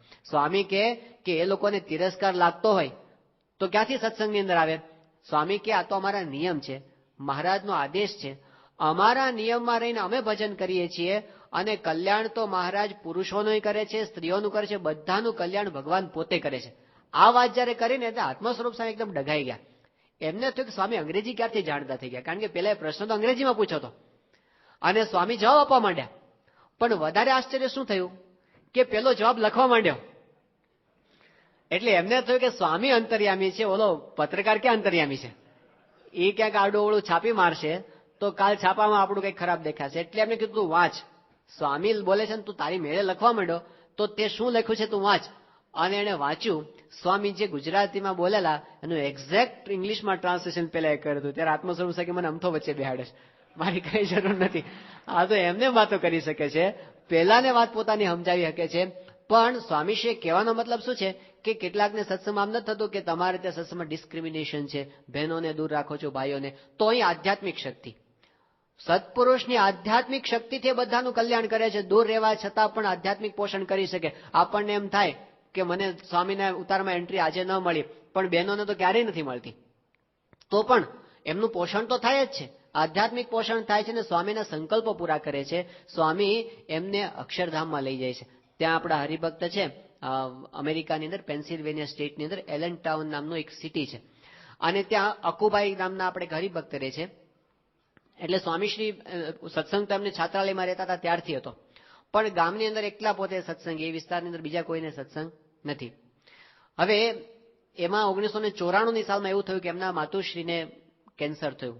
ડોક્ટરે નિદાન કર્યું કે કેન્સર બહુ ભારે છે, 3જા ગ્રેડનું કેન્સર છે અને હવે એટલી બધી પરિસ્થિતિ ગંભીર છે કે જીવે એવી કોઈ શક્યતા નથી. એટલે અકુભાઈએ બાપાને ફોન કર્યો, બાપા દેશમાં હતા, અને કીધું કે સ્વામી મારા માતુશ્રીને આવી કેન્સર થયું છે, ડોક્ટરે કહે છે કે જીવે એવી કોઈ સંભાવના નથી, તો શું કરવું હવે અમારે? સ્વામી કે 5 વર્ષ સુધી બાને કાંઈ વાંધો નહીં આવે, આશીર્વાદ આપી જાય સ્વામી. સ્વામી કે તમે દવા ચાલુ રાખજો અને મહારાજ સારું કરશે. એટલે એમણે એક બાજુ દવા ચાલુ રાખી અને સ્વામીના આશીર્વાદ પ્રમાણે એમને સારું થઈ ગયું, હરતા ફરતા થઈ ગયા, કોઈ પ્રકારનું પેઇન નહીં. કેન્સર એમને પડ્યું હતું પણ કોઈ જાતનું એમને તકલીફ નહીં. મંદિરે જાય આવે, એડિસન મંદિરે સભા કરવા માટે જાય, રવિ સભા કરવા માટે, બધું જ વ્યવસ્થિત ચાલે. 5 વર્ષ કાંઈ વાંધો આવ્યો નહીં. 1999ની સાલમાં પાછો એમને દુખાવો શરૂ થયો. ફરીવાર ડોક્ટરને બતાવ્યું ત્યારે ડોક્ટરે કીધું કે હવે તો કોઈ જીવે એવી કોઈ જ સંભાવના નથી. એટલે બાપાને ફરીવાર ફોન કર્યો કે બાપા હવે આ ડોક્ટર આવું કહે છે, શું કરવું? સ્વામી કે બસ હવે મહારાજ એમને ધામમાં લઈ જશે, તમે હવે હોસ્પિટલમાં રાખવાની જરૂર નથી, તમારી ઘરે જ રાખો અને ઘરે રાખીને થાય એટલી સેવા તમે કરજો. એટલે એમને ઘરે લઈ આવ્યા. ઘરમાં બધાની જાહેરાત થઈ ગઈ કે બાપાએ કીધું છે કે હવે બાને ધામમાં લઈ જશે, એવું સ્વામી બાપાએ આશીર્વાદ આપેલા છે. હોસ્પિટલમાંથી લોકો પલંગ લઈ આવ્યા ઘરે, ત્યાં આરામ કરવા માટેની બધી વ્યવસ્થા કરી દીધી. હવે અકુભાઈના પત્ની હતા, એમને સત્સંગનો એટલો બધો રંગ નહીં અને એટલું બધું એમને વિશ્વાસ પણ ના આવે. હવે આવી વાત જયારે થઈ કે મહારાજ ધામમાં લઈ જશે એમને, એટલે એ વખતે એમણે પોતાના સાસુને વાત કરી કે મહારાજ જો ધામમાં લેવા માટે આવે તમને તો એમને કહેજો કે મને દર્શન આપે. એ કે હા હું કહીશ કે તને દર્શન આપે. આ બધી વાત એ લોકોની વચ્ચે થઈ ગઈ હતી, કારણ કે એ વખતે છે ને એ લોકોને ઘર સભાની અંદર ગાંડલાની ડોશીનો પ્રસંગ વંચાયો હતો. ગાંડલાની ડોશીનો પ્રસંગ બહુ સત્સંગમાં પ્રસિદ્ધ છે કે એને પોતાના ધણીને કીધું કે જો મને મહારાજ ધામમાં લેવા આવ્યા છે, તારે આવવું હોય તો આવ, નહીં તો હું તો જાઉં છું. અને પછી એને કીધું કે હવે તારું તો કલ્યાણ થઈ જશે. એનો ધણી કે મારું શું? ત્યારે ગાંડલાની ડોશી એવું બોલી હતી કે આ હાથથી મેં શ્રીજી મહારાજની સેવા કરી છે, એટલે મારા હાથના ઘડેલા રોટલા જેને ખાધા અને મારા ગોળાનું પાણી જેને પીધું એનું પણ કલ્યાણ થશે, તો તારા કલ્યાણમાં શું શંકા છે? આવું કેફથી પેલી ગાંડલાની ડોશી બોલી હતી. એ પ્રસંગ ઘર સભાની અંદર વાંચનમાં આવેલો. એટલે એમને કીધું કે આવી રીતે જો મહારાજ તેડવા આવતા હોય તો કહેજો કે મને પણ દર્શન આપે. આવી વાત કરી અને પછી થોડા દિવસો પસાર થયા અને એક દિવસ રાતના 1 વાગ્યાનો સમય હતો. એ લોકોએ 8-8 કલાકના વારા રાખ્યા હતા કે માતૃશ્રી પાસે 8 કલાક અકુબાઈ બેસે, 8 કલાક એમનો દીકરો બેસે, 8 કલાક અકુબાઈના પત્ની બેસે. હવે એ દરમિયાન પેલો સ્વામિનારાયણ મહામંત્ર દ્વિશતાબ્દી મહોત્સવ ચાલતો, એટલે મંત્ર લેખન ચાલતું હતું. રાતના 1 વાગે બેઠા બેઠા પોતે મંત્ર લખતા હતા એમના પત્ની. અને અચાનક એમની આમ ઉપર દ્રષ્ટિ ગઈ અને જોયું તો અકુબાઈના માતૃશ્રી જે પલંગ ઉપર સૂતા હતા એ જ પલંગની રેલિંગ હતી મોટી, અને એ રેલિંગ પકડીને સ્વામીશ્રી પોતે ઉભા હતા, પ્રમુખ સ્વામી મહારાજ. અને એને જોયું, એને વિશ્વાસ ના આવ્યો પોતાની આંખ પર કે હું છે ને આ બધું મંત્ર લેખન કરું છું ને ભગવાનના વિચાર કરું છું ને એટલે આવું કંઈક મને ભ્રાંતિ થાય છે. એટલે ઉઠીને પોતે બાથરૂમમાં જઈને મોઢું ધોઈને પાછા આવ્યા તો સ્વામી ખડખડાટ હસતા હતા ત્યાં ઉભા ઉભા. એટલે એમને પ્રતીતિ થઈ કે ઓહ, આ તો સપનું નથી, આ તો જાગ્રત અવસ્થા છે અને આ તો સ્વામી ઉભા છે. એટલે એકદમ પોતે દોડ્યા ઉપરના માળે, એને કીધું અકુબાઈને જગાડ્યા અને કીધું કે ચાલો બાપા પધાર્યા છે અને ત્યાં દર્શન આપે છે. બધા ફટાફટ ઉતરીને નીચે આવ્યા. ત્યાં તો એમના માતુશ્રી ધામમાં જતા રહ્યા હતા અને પ્રતીતિ કરાવી કે અંતકાળે પણ પોતે પોતાના ભક્તને ધામમાં લેવા માટે આવે છે. હવે આમાં સ્ત્રી પુરુષનો ભેદ ક્યાં રહ્યો? અંતકાળે તો પોતે લેવા માટે પાછા આવે છે. ધામની અંદર તો પોતે બધાને લઈ જાય છે, પણ આ લોકની અંદર પોતે ધર્મની મર્યાદા સંભાળે છે. તો આપણે દૂર હોવા છતાં પણ સ્વામી આપણાથી દૂર નથી. અસલાલીની અંદર આપણે એક હરિભક્ત છે, પ્રવીણભાઈ એનું નામ છે. આપણા એક સંત છે, જયપુરની અંદર પોતે રહે છે, દિવ્ય સ્નેહ સ્વામી, એના પૂર્વાશ્રમના પિતાશ્રી થાય. તો આ પ્રવીણભાઈના જે ધર્મપત્ની એ 10 વર્ષથી નિર્દેશિકા તરીકે પોતે સેવા આપતા હતા અને બહુ જ નિષ્ઠાવાન આખો પરિવાર મંદિરની સેવામાં જ હતો એમ કહીએ તો ચાલે. એમને પોતાને કેન્સર થયું હતું, 2001ની સાલમાં કેન્સર થયું. પછી એને ઓપરેશન પણ કરાવ્યું હતું, પણ કઈ બહુ સારું થયું નહોતું. પછી 2004ની સાલમાં એમની સેવા ચાલુ, એમની ભક્તિ ચાલુ, બધું જ ચાલુ. ફૂલદોલમાં સેવા કરવા પણ પોતે આવ્યા હતા. જ્યારે એમને ધામમાં જવાનો સમય નજીક આવ્યો ત્યારે 20 દિવસ પહેલા એમણે પોતાના પતિને પ્રવીણભાઈને બોલાવ્યા અને એમને કીધું કે મહારાજ મને 4 માર્ચના દિવસે ધામમાં લઈ જશે, તમે કોઈને કહેતા નહીં. તારીખ અગાઉથી કહી દી, 20 દિવસ પહેલા કે આ દિવસે મહારાજ મને ધામમાં લઈ જશે. એટલે એમણે પોતાના મનમાં રાખ્યું. પછી અઠવાડિયું નજીક આવ્યું ત્યારે પછી ઘરમાં બધાને જાહેરાત કરી કે આ દિવસે ધામમાં મહારાજ મને લઈ જવાના છે. પછી એમણે વાત કરી કે પણ 4મી તારીખે તો એ દિવસે એવું જ ગોઠવાયું હતું કે એ જ દિવસે આ મહંત સ્વામી ત્યાગલોપ સ્વામી બધા સંતો એમને ઘરે જમવા આવવાના હતા, કે આ દિવસે તો આપણે ત્યાં સંતો આવવાના છે. તો એમણે વાત કરી કે સંતો ભલે આવે આપણે ત્યાં, મારા દેહને તમે મૂકી રાખજો અને સંતોને જમાડજો સારી રીતે અને પછી મારો અગ્નિ સંસ્કાર વિધિ તમે કરજો. આવું બધું આયોજન થઈ ગયું. આગલે દિવસે 3 તારીખે રાત્રે ઘરના બધા સભ્યોને ભેગા કર્યા કે જુઓ આવતીકાલે મહારાજ મને ધામમાં લઈ જવાના છે, તો આપણે છે ને આખા ગામની અંદર સાકર વેચવી છે, તો બધા સાકરના પડીકા તૈયાર કરો. તે ઘરના બધા સભ્યોએ ભેગા થઈ અને સાકરના 300 પડીકા બાંધ્યા કે ઘરે ઘરે આપણે સાકર વેચવી છે. એમની નજર સામે એમના ધામમાં ગયા પછીના સાકરના પડીકા બને છે. જોજો કેટલી નિર્ભયતા, કેટલા સિક્યોર્ડ, કેટલા મહારાજ મને ધામમાં લઈ જ જવાના છે એવી પ્રતીતિ. અને ત્યાં એ બધી વિધિ થઈ અને બીજે દિવસે બરાબર એવું જ થયું કે 600 પડીકા એમને બનાવ્યા હતા. અને બીજે દિવસે સવારે મહારાજ બરાબર એમને સવારના પોરની અંદર ધામમાં લેવા માટે આવ્યા અને પોતે ધામની અંદર બેસી પણ ગયા. એ દિવસે સંતો પણ પધાર્યા અને ત્યાં સભા પણ થઈ. કોઈએ આંસુનું એક ટીપું બાળ્યું નહીં અને જાણે ઉત્સવ થયો હોય એવું વાતાવરણ ત્યાં આગળ થઈ ગયું. તો આપણો સ્વામી સાથેનો સંબંધ એ જીવનો સંબંધ છે, એ આત્માનો સંબંધ છે, શાશ્વત સંબંધ છે. સત્પુરુષ સાથેનો સંબંધ સનાતન સંબંધ છે. એમાં આ બોલાવ્યા ન બોલાવ્યા એ બધું સ્થૂળ વસ્તુ છે.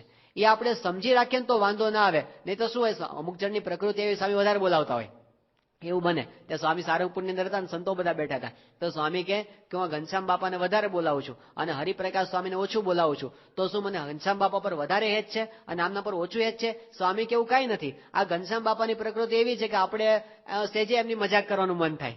અમુક પાત્ર ન હોય સ્વામીના, એને સામુ જઈને સ્વામી વધારે બોલાવતો હોય અને વધારે આનંદ કરતા હોય. પણ એનો અર્થ એવો નહીં સમજવાનું સ્વામી કે અમને આ વધારે હેત છે, નાના પર ઓછું હેત છે. એ એમની રીત છે. એ આપણે સમજી રાખ્યું હોય ને તો વાંધો ના આવે, નહીતર આ ફરિયાદ રહ્યા કરે. બાકી યોગી બાપા તો કેવું કરતા, યોગી બાપા તો જેની પાસે જે સેવા લેવાની એ જ લે. તે કેટલી હદ સુધી કે યોગી બાપાએ પાણી માંગ્યું ગોંડલની અંદર, તો પાણી પ્રમુખ સ્વામી મહારાજ આપે. પાણી વિચાર કરજો કોણ આપે છે પાણી? પ્રમુખ સ્વામી મહારાજે યોગી બાપાને પાણી આપ્યું. યોગી બાપાએ પાણી ના લીધું. યોગી બાપા ઈશ્વર સ્વામીને આપો. તે ઈશ્વર સ્વામીએ પાણીનો પ્યાલા આપે ત્યારે યોગી બાપાએ લીધો. તો સ્વામી પર હેત નથી એવું કહેવાય? એ તો એમનું સ્વરૂપ છે સાક્ષાત. અને પ્રમુખ સ્વામી મારું સર્વસ્વ છે, બધું જ છે. પણ આ લોકની રીતે આવી રીતે પણ વર્તે. તો એવું નહીં સમજવાનું કે આમના પર ઓછું હેત છે આમના પર વધારે હેત છે. એમની રીત સમજી રાખી હોય ને, આ જમાનો ફરિયાદનો જમાનો છે. ફરિયાદ જ્યાં સુધી કર્યા કરશો ને ત્યાં સુધી આપણને મજા આવશે નહીં. હવે તો આપણે એમને આપણને બહુ રાજી કર્યા છે. અત્યાર સુધી આપણા બહુ સંકલ્પો એમને પૂરા કર્યા, બહુ પ્રાર્થનાઓ સાંભળી. હવે આપણને એમ થવું જોઈએ આટલા ઉંમર સુધી એમણે આપણને રાજી કર્યા, હવે આપણે એમની પાસે એક પણ અપેક્ષા રાખ્યા વિના એમને રાજી કરવા છે. આ આપણી ભક્તિ, આ આપણી ભક્તિ. ફરિયાદોમાં નહીં. જે બહુ ફરિયાદ કરે એને ભગવાન ફરી યાદ કરતા નથી, એવું કોકે કીધું છે. તો એમની ફરિયાદની અંદર આપણે ન પડવું, પણ એમની સાથેનું આત્માનું જોડાણ કેમ વધારે દ્રઢ થાય એનો પ્રયત્ન આપણે કરવાનો છે. તો એ જોડાણની અંદર શું છે, એ કેવા પ્રકારનું જોડાણ છે? તો 3 પ્રકારનું મુખ્ય જોડાણ છે. વચનામૃત સામે જ્યારે જોઈએ, સ્વામીની વાતો સામે જોઈએ અને આપણી ગુરુ પરંપરાની સામે જ્યારે જોઈએ, ત્યારે 3 પ્રકારનું સત્પુરુષ સાથે મોટું જોડાણ છે.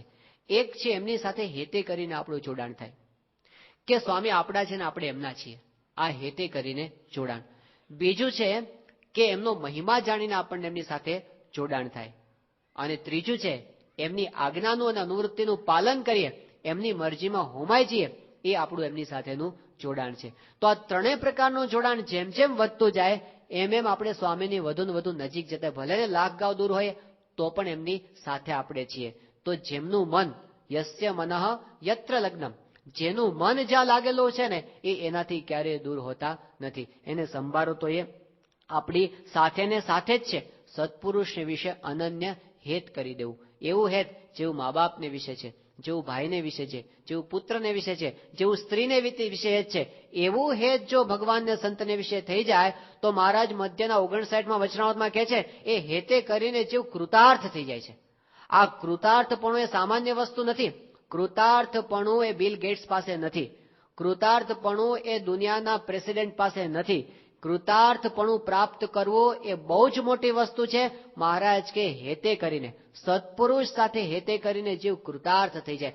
આત્મજ્ઞાને કરીને, ગુણાતીતાન સ્વામી કે કેવળ આત્મજ્ઞાને કરીને પણ કૈવલ્યાર્થી થયો હોય ને તો પણ એને શાંતિનો અનુભવ જેવો ન થાય. પણ જેને એમ થયું હોય કે હું સ્વામીનો અને સ્વામી મારા, એનું જીવ પૂર્ણકામ થઈ જાય, એને અંતર ભરેલું લાગ્યા કરે. તો કરવાનું આ છે કે એમને વિશે આપણને અત્યંત હેત થઈ જાય. જે આપણને સ્વામીમાં દેખાય છે, પોતાના ગુરુને વિશે કેવું હેત છે.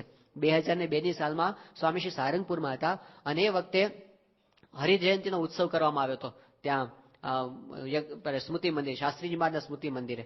અને ત્યાં ઉત્સવ તો પૂરો થયો અને છેલ્લે આરતી થઈ અને પછી ઉત્સવના કીર્તનો બધા ચાલુ થયા. અને એની અંદર પેલા કીર્તનો ગાતા ગાતા પેલું કીર્તન ગાતો આપણે, આજે ધર્મ ભક્તિને દ્વાર નોબત વાગે રેલો, એ પરમહંસોનું બનાવેલું કીર્તન છે.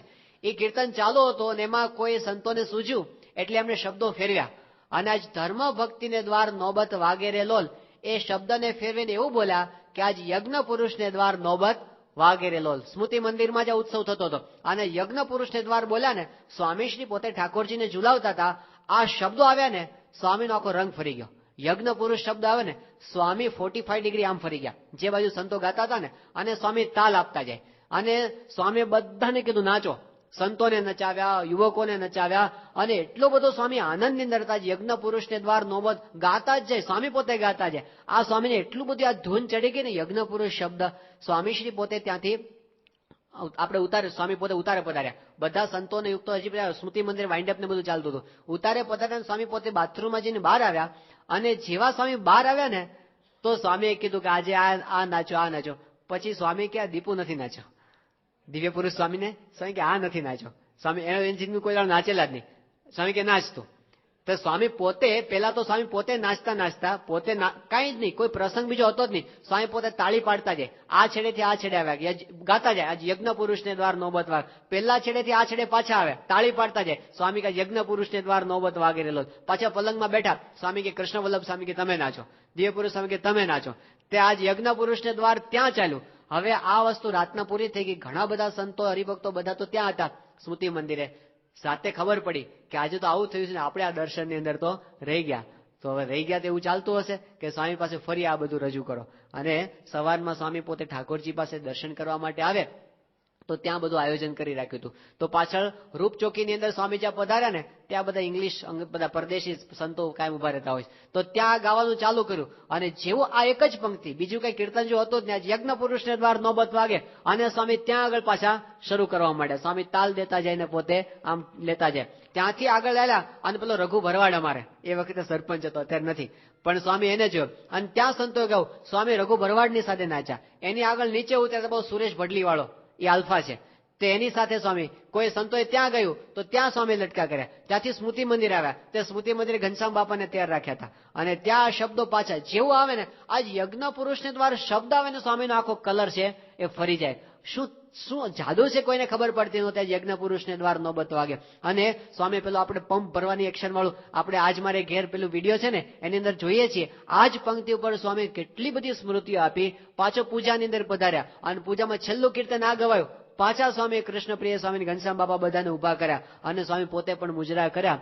હવે બીજે દિવસે જયારે સ્વામીને વાત કરી એક સાધકે, જયારે સ્મૃતિ મંદિરથી પાછા હતા ગોલ્ફ કારની અંદર, કીધું કે બાપા તમે તો બહુ નાચો છો ને, ખરું નાચો છો ને તમે તો, આવા દર્શન તો પહેલી વાર કર્યા. સ્વામી શું બોલ્યા કે આ પુરુષ પાસે તો જેટલું નાચીએ એટલું ઓછું છે.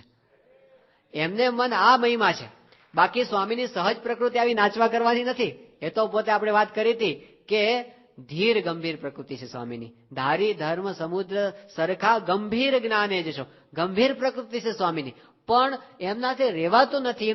એનું કારણ શું? આ ગુરુ પ્રત્યેનું યજ્ઞ પુરુષ શબ્દ સાંભળે અને સ્વામી પોતે તલ્લીન થઈ જાય. યોગીજી મહારાજના જીવનમાં આપણને દેખાય છે કેટલા. યોગીજી મહારાજ છેલ્લો ઉત્સવ કરેલો ત્યાં શરદ પૂનમનો ગોંડલની અંદર, અને એ વખતે આપણે અક્ષરદેરીની અંદર જે પ્રદક્ષિણમાં શાસ્ત્રીજી મહારાજની મૂર્તિના દર્શન કરીએ છીએ ને, એ મૂર્તિ નવી નવી એ વખતે પધરાવવા માટે આવી હતી.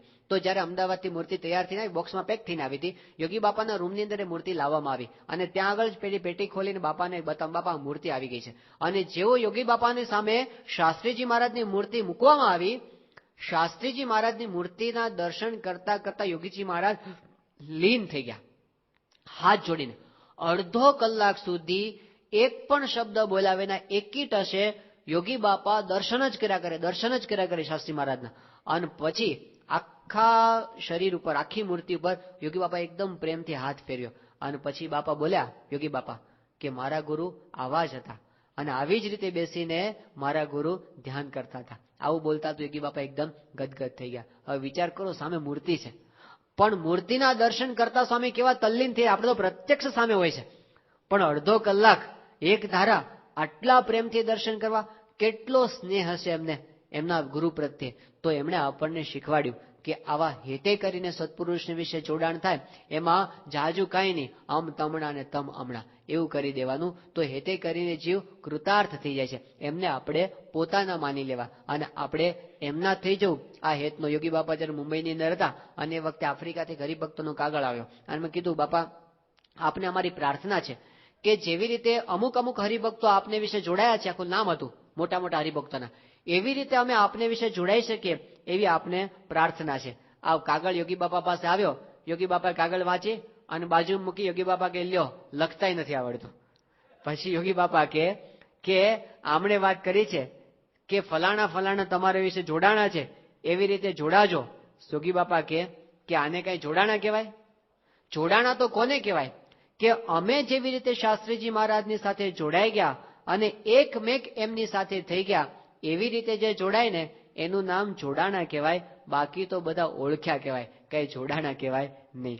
તો એમને આપણે પોતાના માનવાના કે, અને યોગી બાપાને જેવું જોડાણ શાસ્ત્રીજી મહારાજને વિશે હતું, સ્વામીશ્રીને જેવું જોડાણ પોતાના ગુરુ શાસ્ત્રીજી મહારાજ યોગીજી મહારાજને વિશે છે, એ આપણો આદર્શ છે.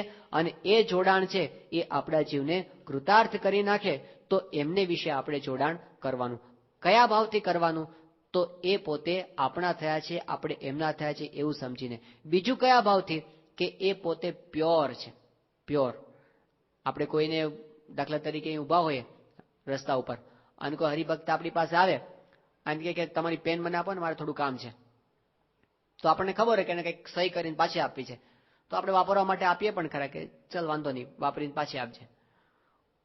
પણ રસ્તા ઉપર કોઈક અજાણ્યો માણસ હોય, આપણે કોઈકની દુકાન ઉભા હોય ને કે સાહેબ તમારી પેન આપો ને, મારું કામ છે, તો આપણે પેલા જોઈએ કોણ છે. એમને તો ના આપીએ. અને કદાચ એમ થાય કે ચલો આપીએ તો પછી શું, ઘણી વખત કેટલાક લોકો શું ઉપાય કરે, ઢાંકણું પોતાની પાસે રાખીને પેન આપે, એટલે પેલાને યાદ રહે કે મારી પાછી આપવાની છે. હા, આપણે ધ્યાન રાખીએ, ગમે તેવા આલતુ ફાલતુ માણસને આપણે પેન વાપરવા આપી દેતા નથી. હવે કોઈક માણસ આપણી પાસે એમ આવીને કે તમારી ગાડી આપો ને, મને મારે રાઉન્ડ મારવા જવું છે, તે અજાણ્યા માણસને આપીએ આપણે? પેન આપવામાં તો કદાચ ચલો આપી દઈએ, પણ ગાડી આપવામાં આપણે 10 પ્રશ્ન પૂછીએ, ક્યાં જવું છે, કેટલી વાર લાગશે, મારે જવું છે, ઉતાવળ લાગશે, પછી મારે બીજું કામ છે. હા, આપણે ધ્યાન રાખીએ, ગમે તેને આપી દેતા નથી. અજાણ્યાને તો પકડાવીએ જ નહીં. અને કોક આપણને કે તમારું ઘર ખાલી પડ્યું છે તો મને થોડો તમે રહેવા દો ને, તમે 2 મહિના, તો બહુ ધ્યાન રાખીએ. ભારતમાં તો કેવું છે, પાછું ખાલી ન કરે ઘૂસી ગયા પછી, એટલે એમાં તો આપણે 1000 પ્રશ્નો પૂછીએ અને લેખિત નોંધ લઈએ, કેટલી બધી વસ્તુ કરીએ. બાકી રે એનું જમીન એટલે મકાન બની જાય પાછું, એવા કાયદા છે ત્યાંના, એટલે એમાં આપણે વધારે ધ્યાન રાખીએ. તો આપણે પેન આપવામાં ધ્યાન રાખીએ છીએ, ગાડી આપવામાં ધ્યાન રાખીએ છીએ, મકાન આપવામાં ધ્યાન આપીએ છીએ. કોકને દીકરી આપવાની હોય, પરણાવવાની, કેટલું ધ્યાન રાખીએ, એના મોસાળ સુધીનું બધું આપણે તપાસ કરીએ કે કેમ છે, સંસ્કાર બંસ્કાર બધું બરાબર છે કે નહીં, એમાં ધ્યાન રાખીએ. પણ હૃદય આપવામાં ધ્યાન રાખવાનું કે નહીં, દિલ આપવાનું એમાં ધ્યાન નહીં રાખવાનું. એ તો ગમે તેને આપી દેતા હોય છે આજકાલ તો બધા, અમથા હૃદય આપી દેતા હોય છે. પણ એની અંદર કોને હૃદય આપવું? જે અતિ શુદ્ધ છે, જેમના હૃદયની અંદર જગતની વાસનાનો અંકુર નથી. આ સત્પુરુષ એવા છે કે જેના જીવનની અંદર એક ડાઘ નથી. તો હૃદય આપવું તો એમને આપવું. આ 6 અબજની વસ્તીમાં જો આપણે હૃદય જ આપવું છે, પ્રેમ જ કરવો છે, તો આટલું શુદ્ધ પાત્ર આપણને બીજું કોઈ મળશે નહીં. બીજાના તો પ્રેમની અંદર કેટલાય જગતની વાસનાઓના ભાવ પડ્યા હોય, કેટલી ગંદકીઓ પડી હોય, પણ એની અંદરથી પાછી વૃત્તિવાળી ભગતજી મહારાજ કહેતા 2% તોડીને 2% જોડવાના છે. બીજેથી તોડીને આની અંદર જો જોડી દેવો તો એ હેત છે ને, એ આપણને કૃતાર્થ કરી દે. પણ હેતની અંદર સાથે શું ધ્યાન રાખવાનું? હેત હોય. ગુણાતીતાનંદ સ્વામી સાથે એક વખતે એક ભગત રહેતા હતા જુનાગઢમાં, એનું નામ હતું જલા ભગત. પાક્કા ભગત હતા. આમ સ્વામીની વિશે બહુ હેત, એટલું બધું હેત કે સ્વામી વિના રહેવાય નહીં. તો એક વખત સમયાની અંદર વડતાલ ગયા હતા ગુણાતીતાનંદ સ્વામીની સાથે, અને એ વખતે રઘુવીરજી મહારાજે મજાકની અંદર આ જલા ભગતને કીધું કે જલા ભગત, આ ગુણાતીતાનંદ સ્વામી છે ને, એને અમારે વડતાલમાં રાખી મૂકવા છે, એમને જુનાગઢ પાછા મોકલવા નથી. તે જલા ભગત રડી પડ્યા, એ કે સ્વામી વિના તો મારાથી રહેવાશે નહીં, કેવી રીતે રહી શકાય? તો એમને વિશે આપણને હેત છે, વાત સાચી, જલા ભગતને એવું હેત, પણ ગુણાતીતાનંદ સ્વામી કે જલા ભગતને મારી સાથે હેત ખરું, પણ મારો વિશ્વાસ આવે નહીં. તે કેવું પાછું, ગુણાતીતાનંદ સ્વામી કથા વાર્તા કરતા હોય ત્યાં, ને સ્વામીની વાતો તો કોઈ દાડો નાની હોય જ નહીં, લાખો અને કરોડો અબજો સુધીની જ વાતો હોય. તે સ્વામી વાત કરે, અનંત કોટી બ્રહ્માંડ અક્ષરના રૂવાડામાં ઉડતા ફરે, અક્ષર તમારી સભામાં બેસીને દર્શન આપે છે, આવી બધી આમ અલૌકિક વાતો કરતા હોય સ્વામી. તે જલો ભગત સાંભળે ખરો, 3 કલાક સુધી કથા વાર્તા થાય. એ સાંભળીને પછી જાય તે દરવાજા પાસે, અને ત્યાં અમરસિંહ પાળો બેઠો હોય. અમરસિંહ પાળો એ વખતે ત્યાંનો દરવાની હતો. એની પાસે જઈને બેસે, અમરસિંહ ભગત, આજ તો સ્વામીએ બહુ પરાપરની વાતો કરી. કે શું વાતો કરી? એ કે જોને, સ્વામી તો એમ કહેતા હતા કે અનંત બ્રહ્માંડો અક્ષરના રૂવાડામાં ઉડતા ફરે, એવી બધી વાતો કરતા હતા. તે હે અમરસિંહ ભગત, આ વાત સાચી હશે કે ખોટી હશે? એ પૂછવાનું કોને? ગુણાતીતાનંદ સ્વામી કરે એ વાત સાચી કે ખોટી, પ્રમાણ કોણ કરે? અમરસિંહ પાળો કરે. તે જલા ભગત કે અમરસિંહ કે જો જલા ભગત, આ તો કેવું, સ્વામી તો બહુ મોટા કહેવાય. તે સ્વામી મોટા ને એના ગપ્પાય મોટા હોય, નાના હોય, સમજી રાખવાનું. 3 કલાકની કથા વાર્તા પર 5 મિનિટમાં પાણી ફેરવી દે, વિશ્વાસ આવે નહીં. અમરસિંહ પાળાનો વિશ્વાસ આવે, ગુણાતીતાનંદ સ્વામીનો વિશ્વાસ આવે નહીં. એમના વચનને અતિ દ્રઢ વિશ્વાસ. એક અમરસિંહ પાળો છે ને, આપણી અંદર બેઠો છે, આપણા મનમાં બેઠો છે. બહુ મોટી મોટી વાતો થતો હોય ને, ત્યારે અમરસિંહ પાળો અંદર બેઠો ચાલુ વાતો હોય ને, ત્યારે અંદર આવું તો કે હોતું હશે, આવું કે હોતું હશે. આ તો બધું કેવું છે કે જો બધી સેવા લેવાની હોય ને, એટલે સંતોએ મહિમાની વાત કરવી પડે. આ એનો ધંધો, એ સાંભળી કરે ને આપણે સાંભળી લેવાની બધી વાતો. આ તો રીત છે સત્સંગની કે મહિમાની વાત કરવાની, મહિમાની વાતો સાંભળવાની. બાકી જેમ સમજી રાખવાનું આપણે મનમાં. આ તો આવું જ હોય, એવું આપણે મનમાં સમજી રાખવાનું. આ અમરસિંહ પાળો એક અંદર બેઠો, બહુ મોટું આવરણ છે જે આપણને સત્સંગનું સુખ લેવા દેતો નથી. કેવી અદભુત વાતો આ સત્સંગની અંદર છે. ગુણાતીતાનંદ સ્વામી વણથલી અંદર બેઠા હતા, અને એ વખતે પેલા સત્સંગીનો છોકરો સામે રમતો હતો. ગુણાતીતાનંદ સ્વામી કે આ સત્સંગીના છોકરા સામે જયારે જોઈએ છીએ, આગળ જે અવતાર થઈ ગયા એના કરતા કરોડ ગણું અધિક દૈવત્વ આ સત્સંગીના છોકરામાં દેખાય છે. ત્યારે આગળ બીજા મોટા મોટા હરિભક્તો અને સંતો અને મહારાજના મહિમાની તો વાત શું કરવી, હવે આ વાત આપણને કેટલી સાચી મનાય છે? અને જો મનાય તો આપણે ઝાયલા રહીએ ખરા? ન રેવાય. પણ આ બધી વાતનો છેદ મૂકનારો એક પાળો અંદર બેઠો છે, પણ એને કાપી અને સ્વામી જેમ કે છે એમ પરમ સત્ય મહારાજે પ્રથમના 16મા વચનામૃતમાં વિવેકની વ્યાખ્યા આ કરી છે કે સત્પુરુષ જે વચન કે એને સત્ય નહીં પરમ સત્ય કરીને માને. પરમ સત્ય, એની અંદર કોઈ પ્રકારની શંકા રાખવી નહીં. જોડિયા પારેલા જેવો વિશ્વાસ, એવો જો વિશ્વાસ હોય તો પછી કાંઈ બાકી. મહારાજ તો સારંગપુરના 9માં ત્યાં સુધી કીધું કે આવો જો વિશ્વાસ હોય, અતિ સાચે ભાવે કરીને જો સત્સંગ કરે તો દેહ છતાં બ્રહ્મરૂપ થઈ જાય. કાંઈ સાધન માત્ર બધા એની અંદર આવી છે. Believing is seeing. લોકો કહે છે સીઈંગ ઇઝ બિલીવિંગ, પણ આધ્યાત્મિક માર્ગમાં કેવું છે? Believing is seeing. તમે જેમ જેમ માનતા જાઓ ને એમ એમ એનો સાક્ષાત્કાર આપણને કરાવતા જાય. એમને તમે માનો, એ કે છે સાચું માનો, તો પછી એ વસ્તુ આપણાથી દૂર નથી. મહારાજે 55 આ વાત કરી છે કે મન કર્મ વચને જો નિષ્કપટ ભાવે સાચે ભાવે કરીને સત્સંગ કરે, સત્પુરુષના વચનમાં વિશ્વાસ લાવીને, તો અક્ષરધામમાં જે સ્વરૂપ છે એ જ આ પ્રત્યક્ષ છે એવો અનુભવ ભગવાન એને કરાવે. એને અલૌકિકતાનો અનુભવ પણ ભગવાન કરાવે. પણ વિશ્વાસ એ બહુ જ મોટું સાધન છે.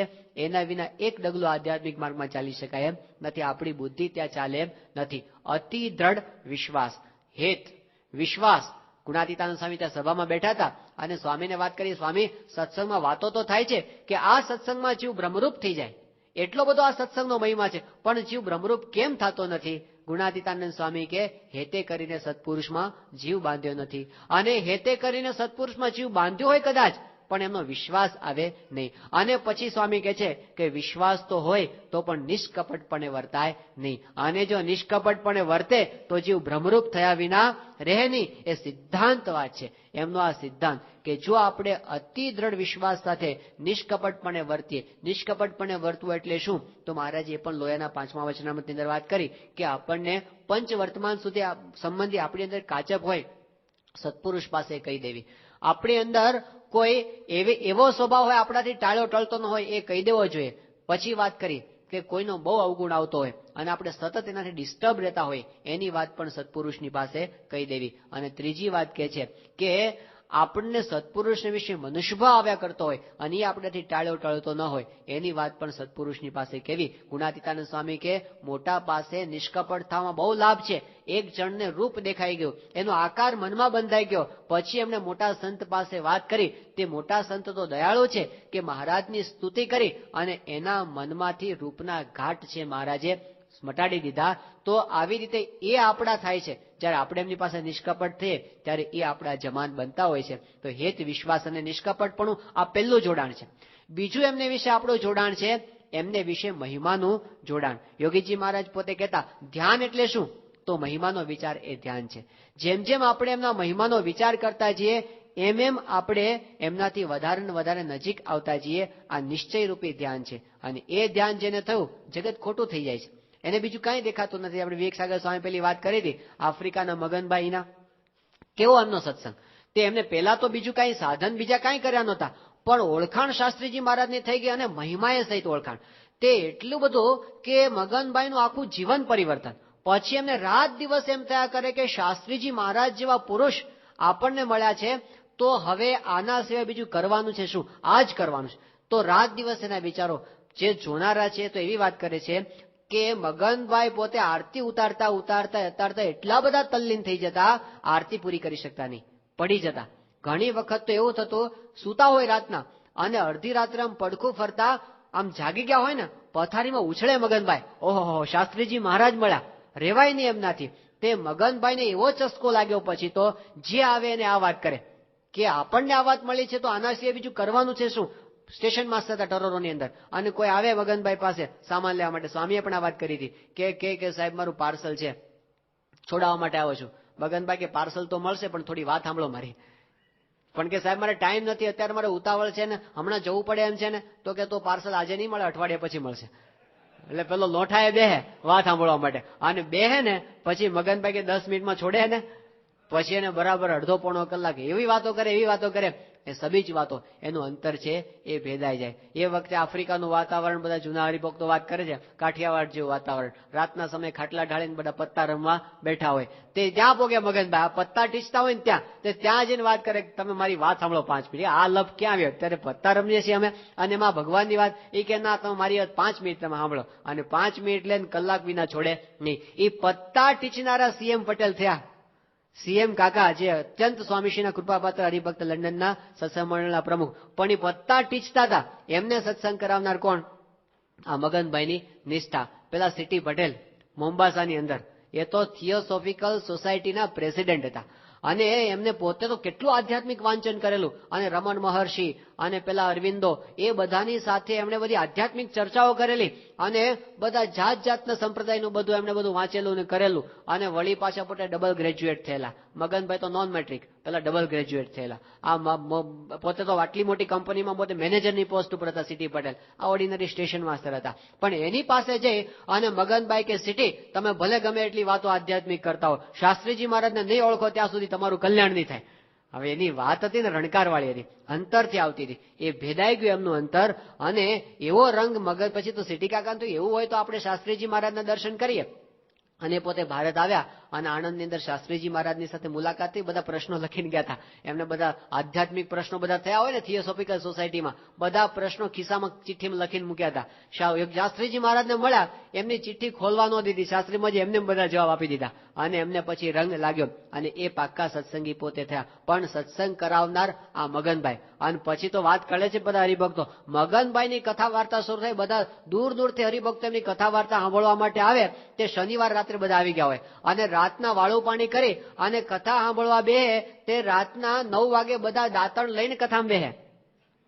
આખી રાત કથા વાર્તા થાય. સવારો સવાર દાંતણ લઈને બધા ઉભા થાય. અને પછી એટલું બધું કે મગનભાઈના આશીર્વાદથી દીકરા થતા. પછી તો મગનભાઈના આશીર્વાદથી પેટ્રોલ વગરની ગાડીઓ દોડવાના પ્રસંગો નોંધાયા છે. એવું થાય. હવે એ કઈ આ બધું કઈ સિદ્ધિ મેળવવા માટે એમને કઈ સાધના કરે એવું કઈ નથી. એક નિશ્ચય, નિષ્ઠા જબરજસ્ત. અને એની વચ્ચે બીજું શું, મગનભાઈને પોતાને મનાવા પૂજાવાનો જરાય અંકુર નહીં. દાસના દાસ. લોકો એમને આટલા મોટા માને, પણ હરિભક્તો જયારે પાછા જતા હોય મગનભાઈ એમને દંડવત કરે.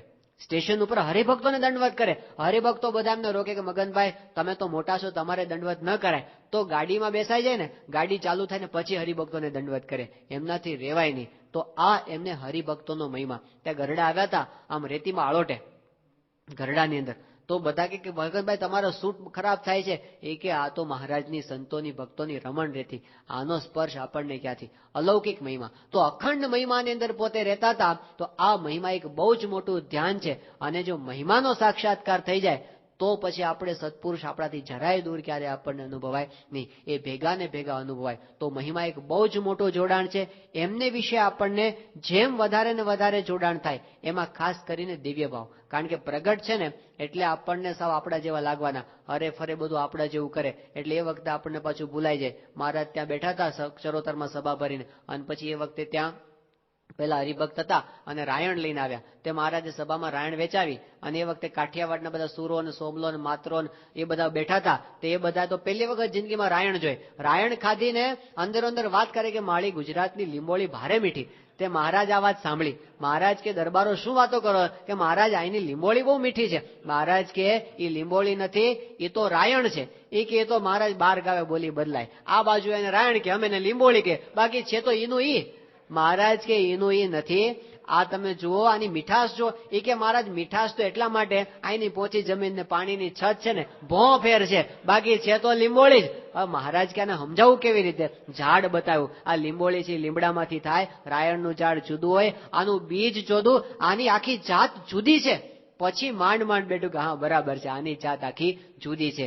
એમ સત્પુરુષ છે ને આપણા જેવા લાગે. આપણને શું થાય, જો આપણને એટલું તો સમજાય છે કે આપણી પાછળ કોઈ ફરતા નથી, સ્વામીની પાછળ લાખો માણસો ફરે છે, એ તો આપણને દેખાય છે.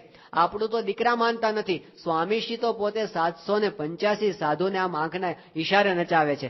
આપણે તો ધ્યાન કરવા બેસીએ 1 મિનિટ ધ્યાન રહેતું નથી. સ્વામી તો અખંડ ભગવાનની મૂર્તિનું સ્મરણ કરે છે. આપણે તો એક નાનું મકાન બાંધવાનું હોય ને તોય ટેન્શન ભરાયા કરે છે અને સ્વામી 750 મંદિરો બાંધે છે અને આટલા માસ્ટર પ્લાન ચાલે છે, એમને ક્યારેય ટેન્શન ચડતું નથી. તો આપણા કરતા જુદું છે તો આપણને દેખાય છે, આપણા કરતા મીઠાશ વધારે છે એ તો આપણને અનુભવાય છે, પણ આપણે શું કહીએ છીએ, ભો ફેર છે, બાકી છે તો લીંબોળી છે તો લીંબોળી. એવું નથી, આખી જાત જુદી છે, આખી જાત. ખાલી સ્વાદમાં ફેર છે એટલું નહીં, આખી જાત જુદી છે. આ વાત મહારાજે પંચાળાના 7મા વચનામૃતની અંદર કરી છે.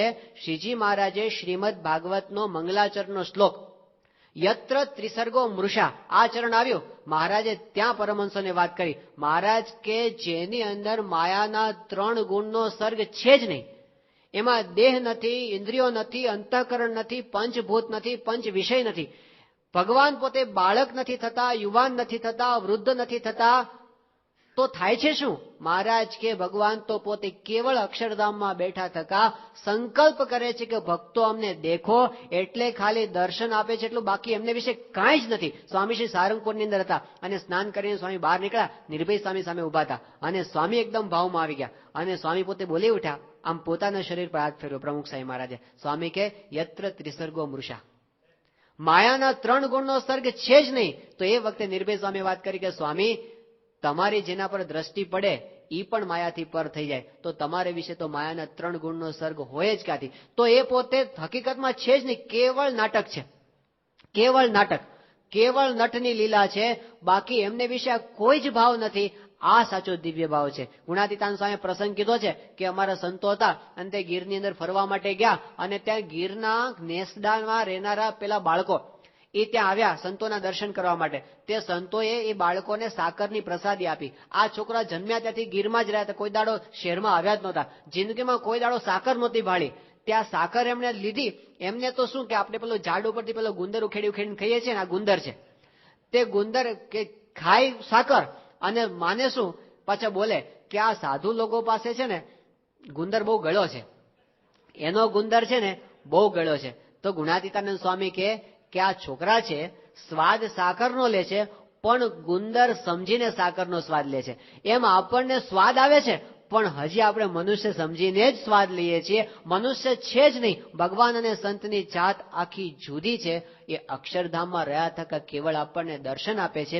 આ દિવ્ય ભાવ એ સાચો દિવ્ય ભાવ. બાકી નાની નાની વાતમાં આપણને નહીતર મનુષ્ય ભાવ આવવાની સંભાવના રહે છે, પણ એ ન આવે અને અખંડ દિવ્ય ભાવ રહ્યા કરે, આ બહુ જ મોટી વસ્તુ છે અને એ મોટામાં મોટી પ્રાપ્તિ છે. એ મોટામાં મોટો સત્સંગનો આનંદ છે, અખંડ દિવ્ય ભાવ રહ્યા કરે એ. તો એ આપણે કરવાનું છે ને ભક્તોએ એ જ માગ્યું છે કે વળી તમારે વિશે જીવન નાવે મનુષ્ય બુદ્ધિ કોઈ દન, જે લીલા કરો તમે લાલ તેને સમજુ અલૌકિક ખ્યાલ. કે તમે જે કરો છો એ બધું દિવ્ય, તમે આ લોકના છો જ નહીં. એ કૃપાએ કરીને આપણને એમનું સ્વરૂપ આવી રીતે ઓળખાવે તો પછી આપણને માયાનું આવરણ છે એ ટળી જાય. તો આજના દિવસે આપણે એ જ પ્રાર્થના કરીએ, પેલું હેતરૂપી જોડાણ અને બીજું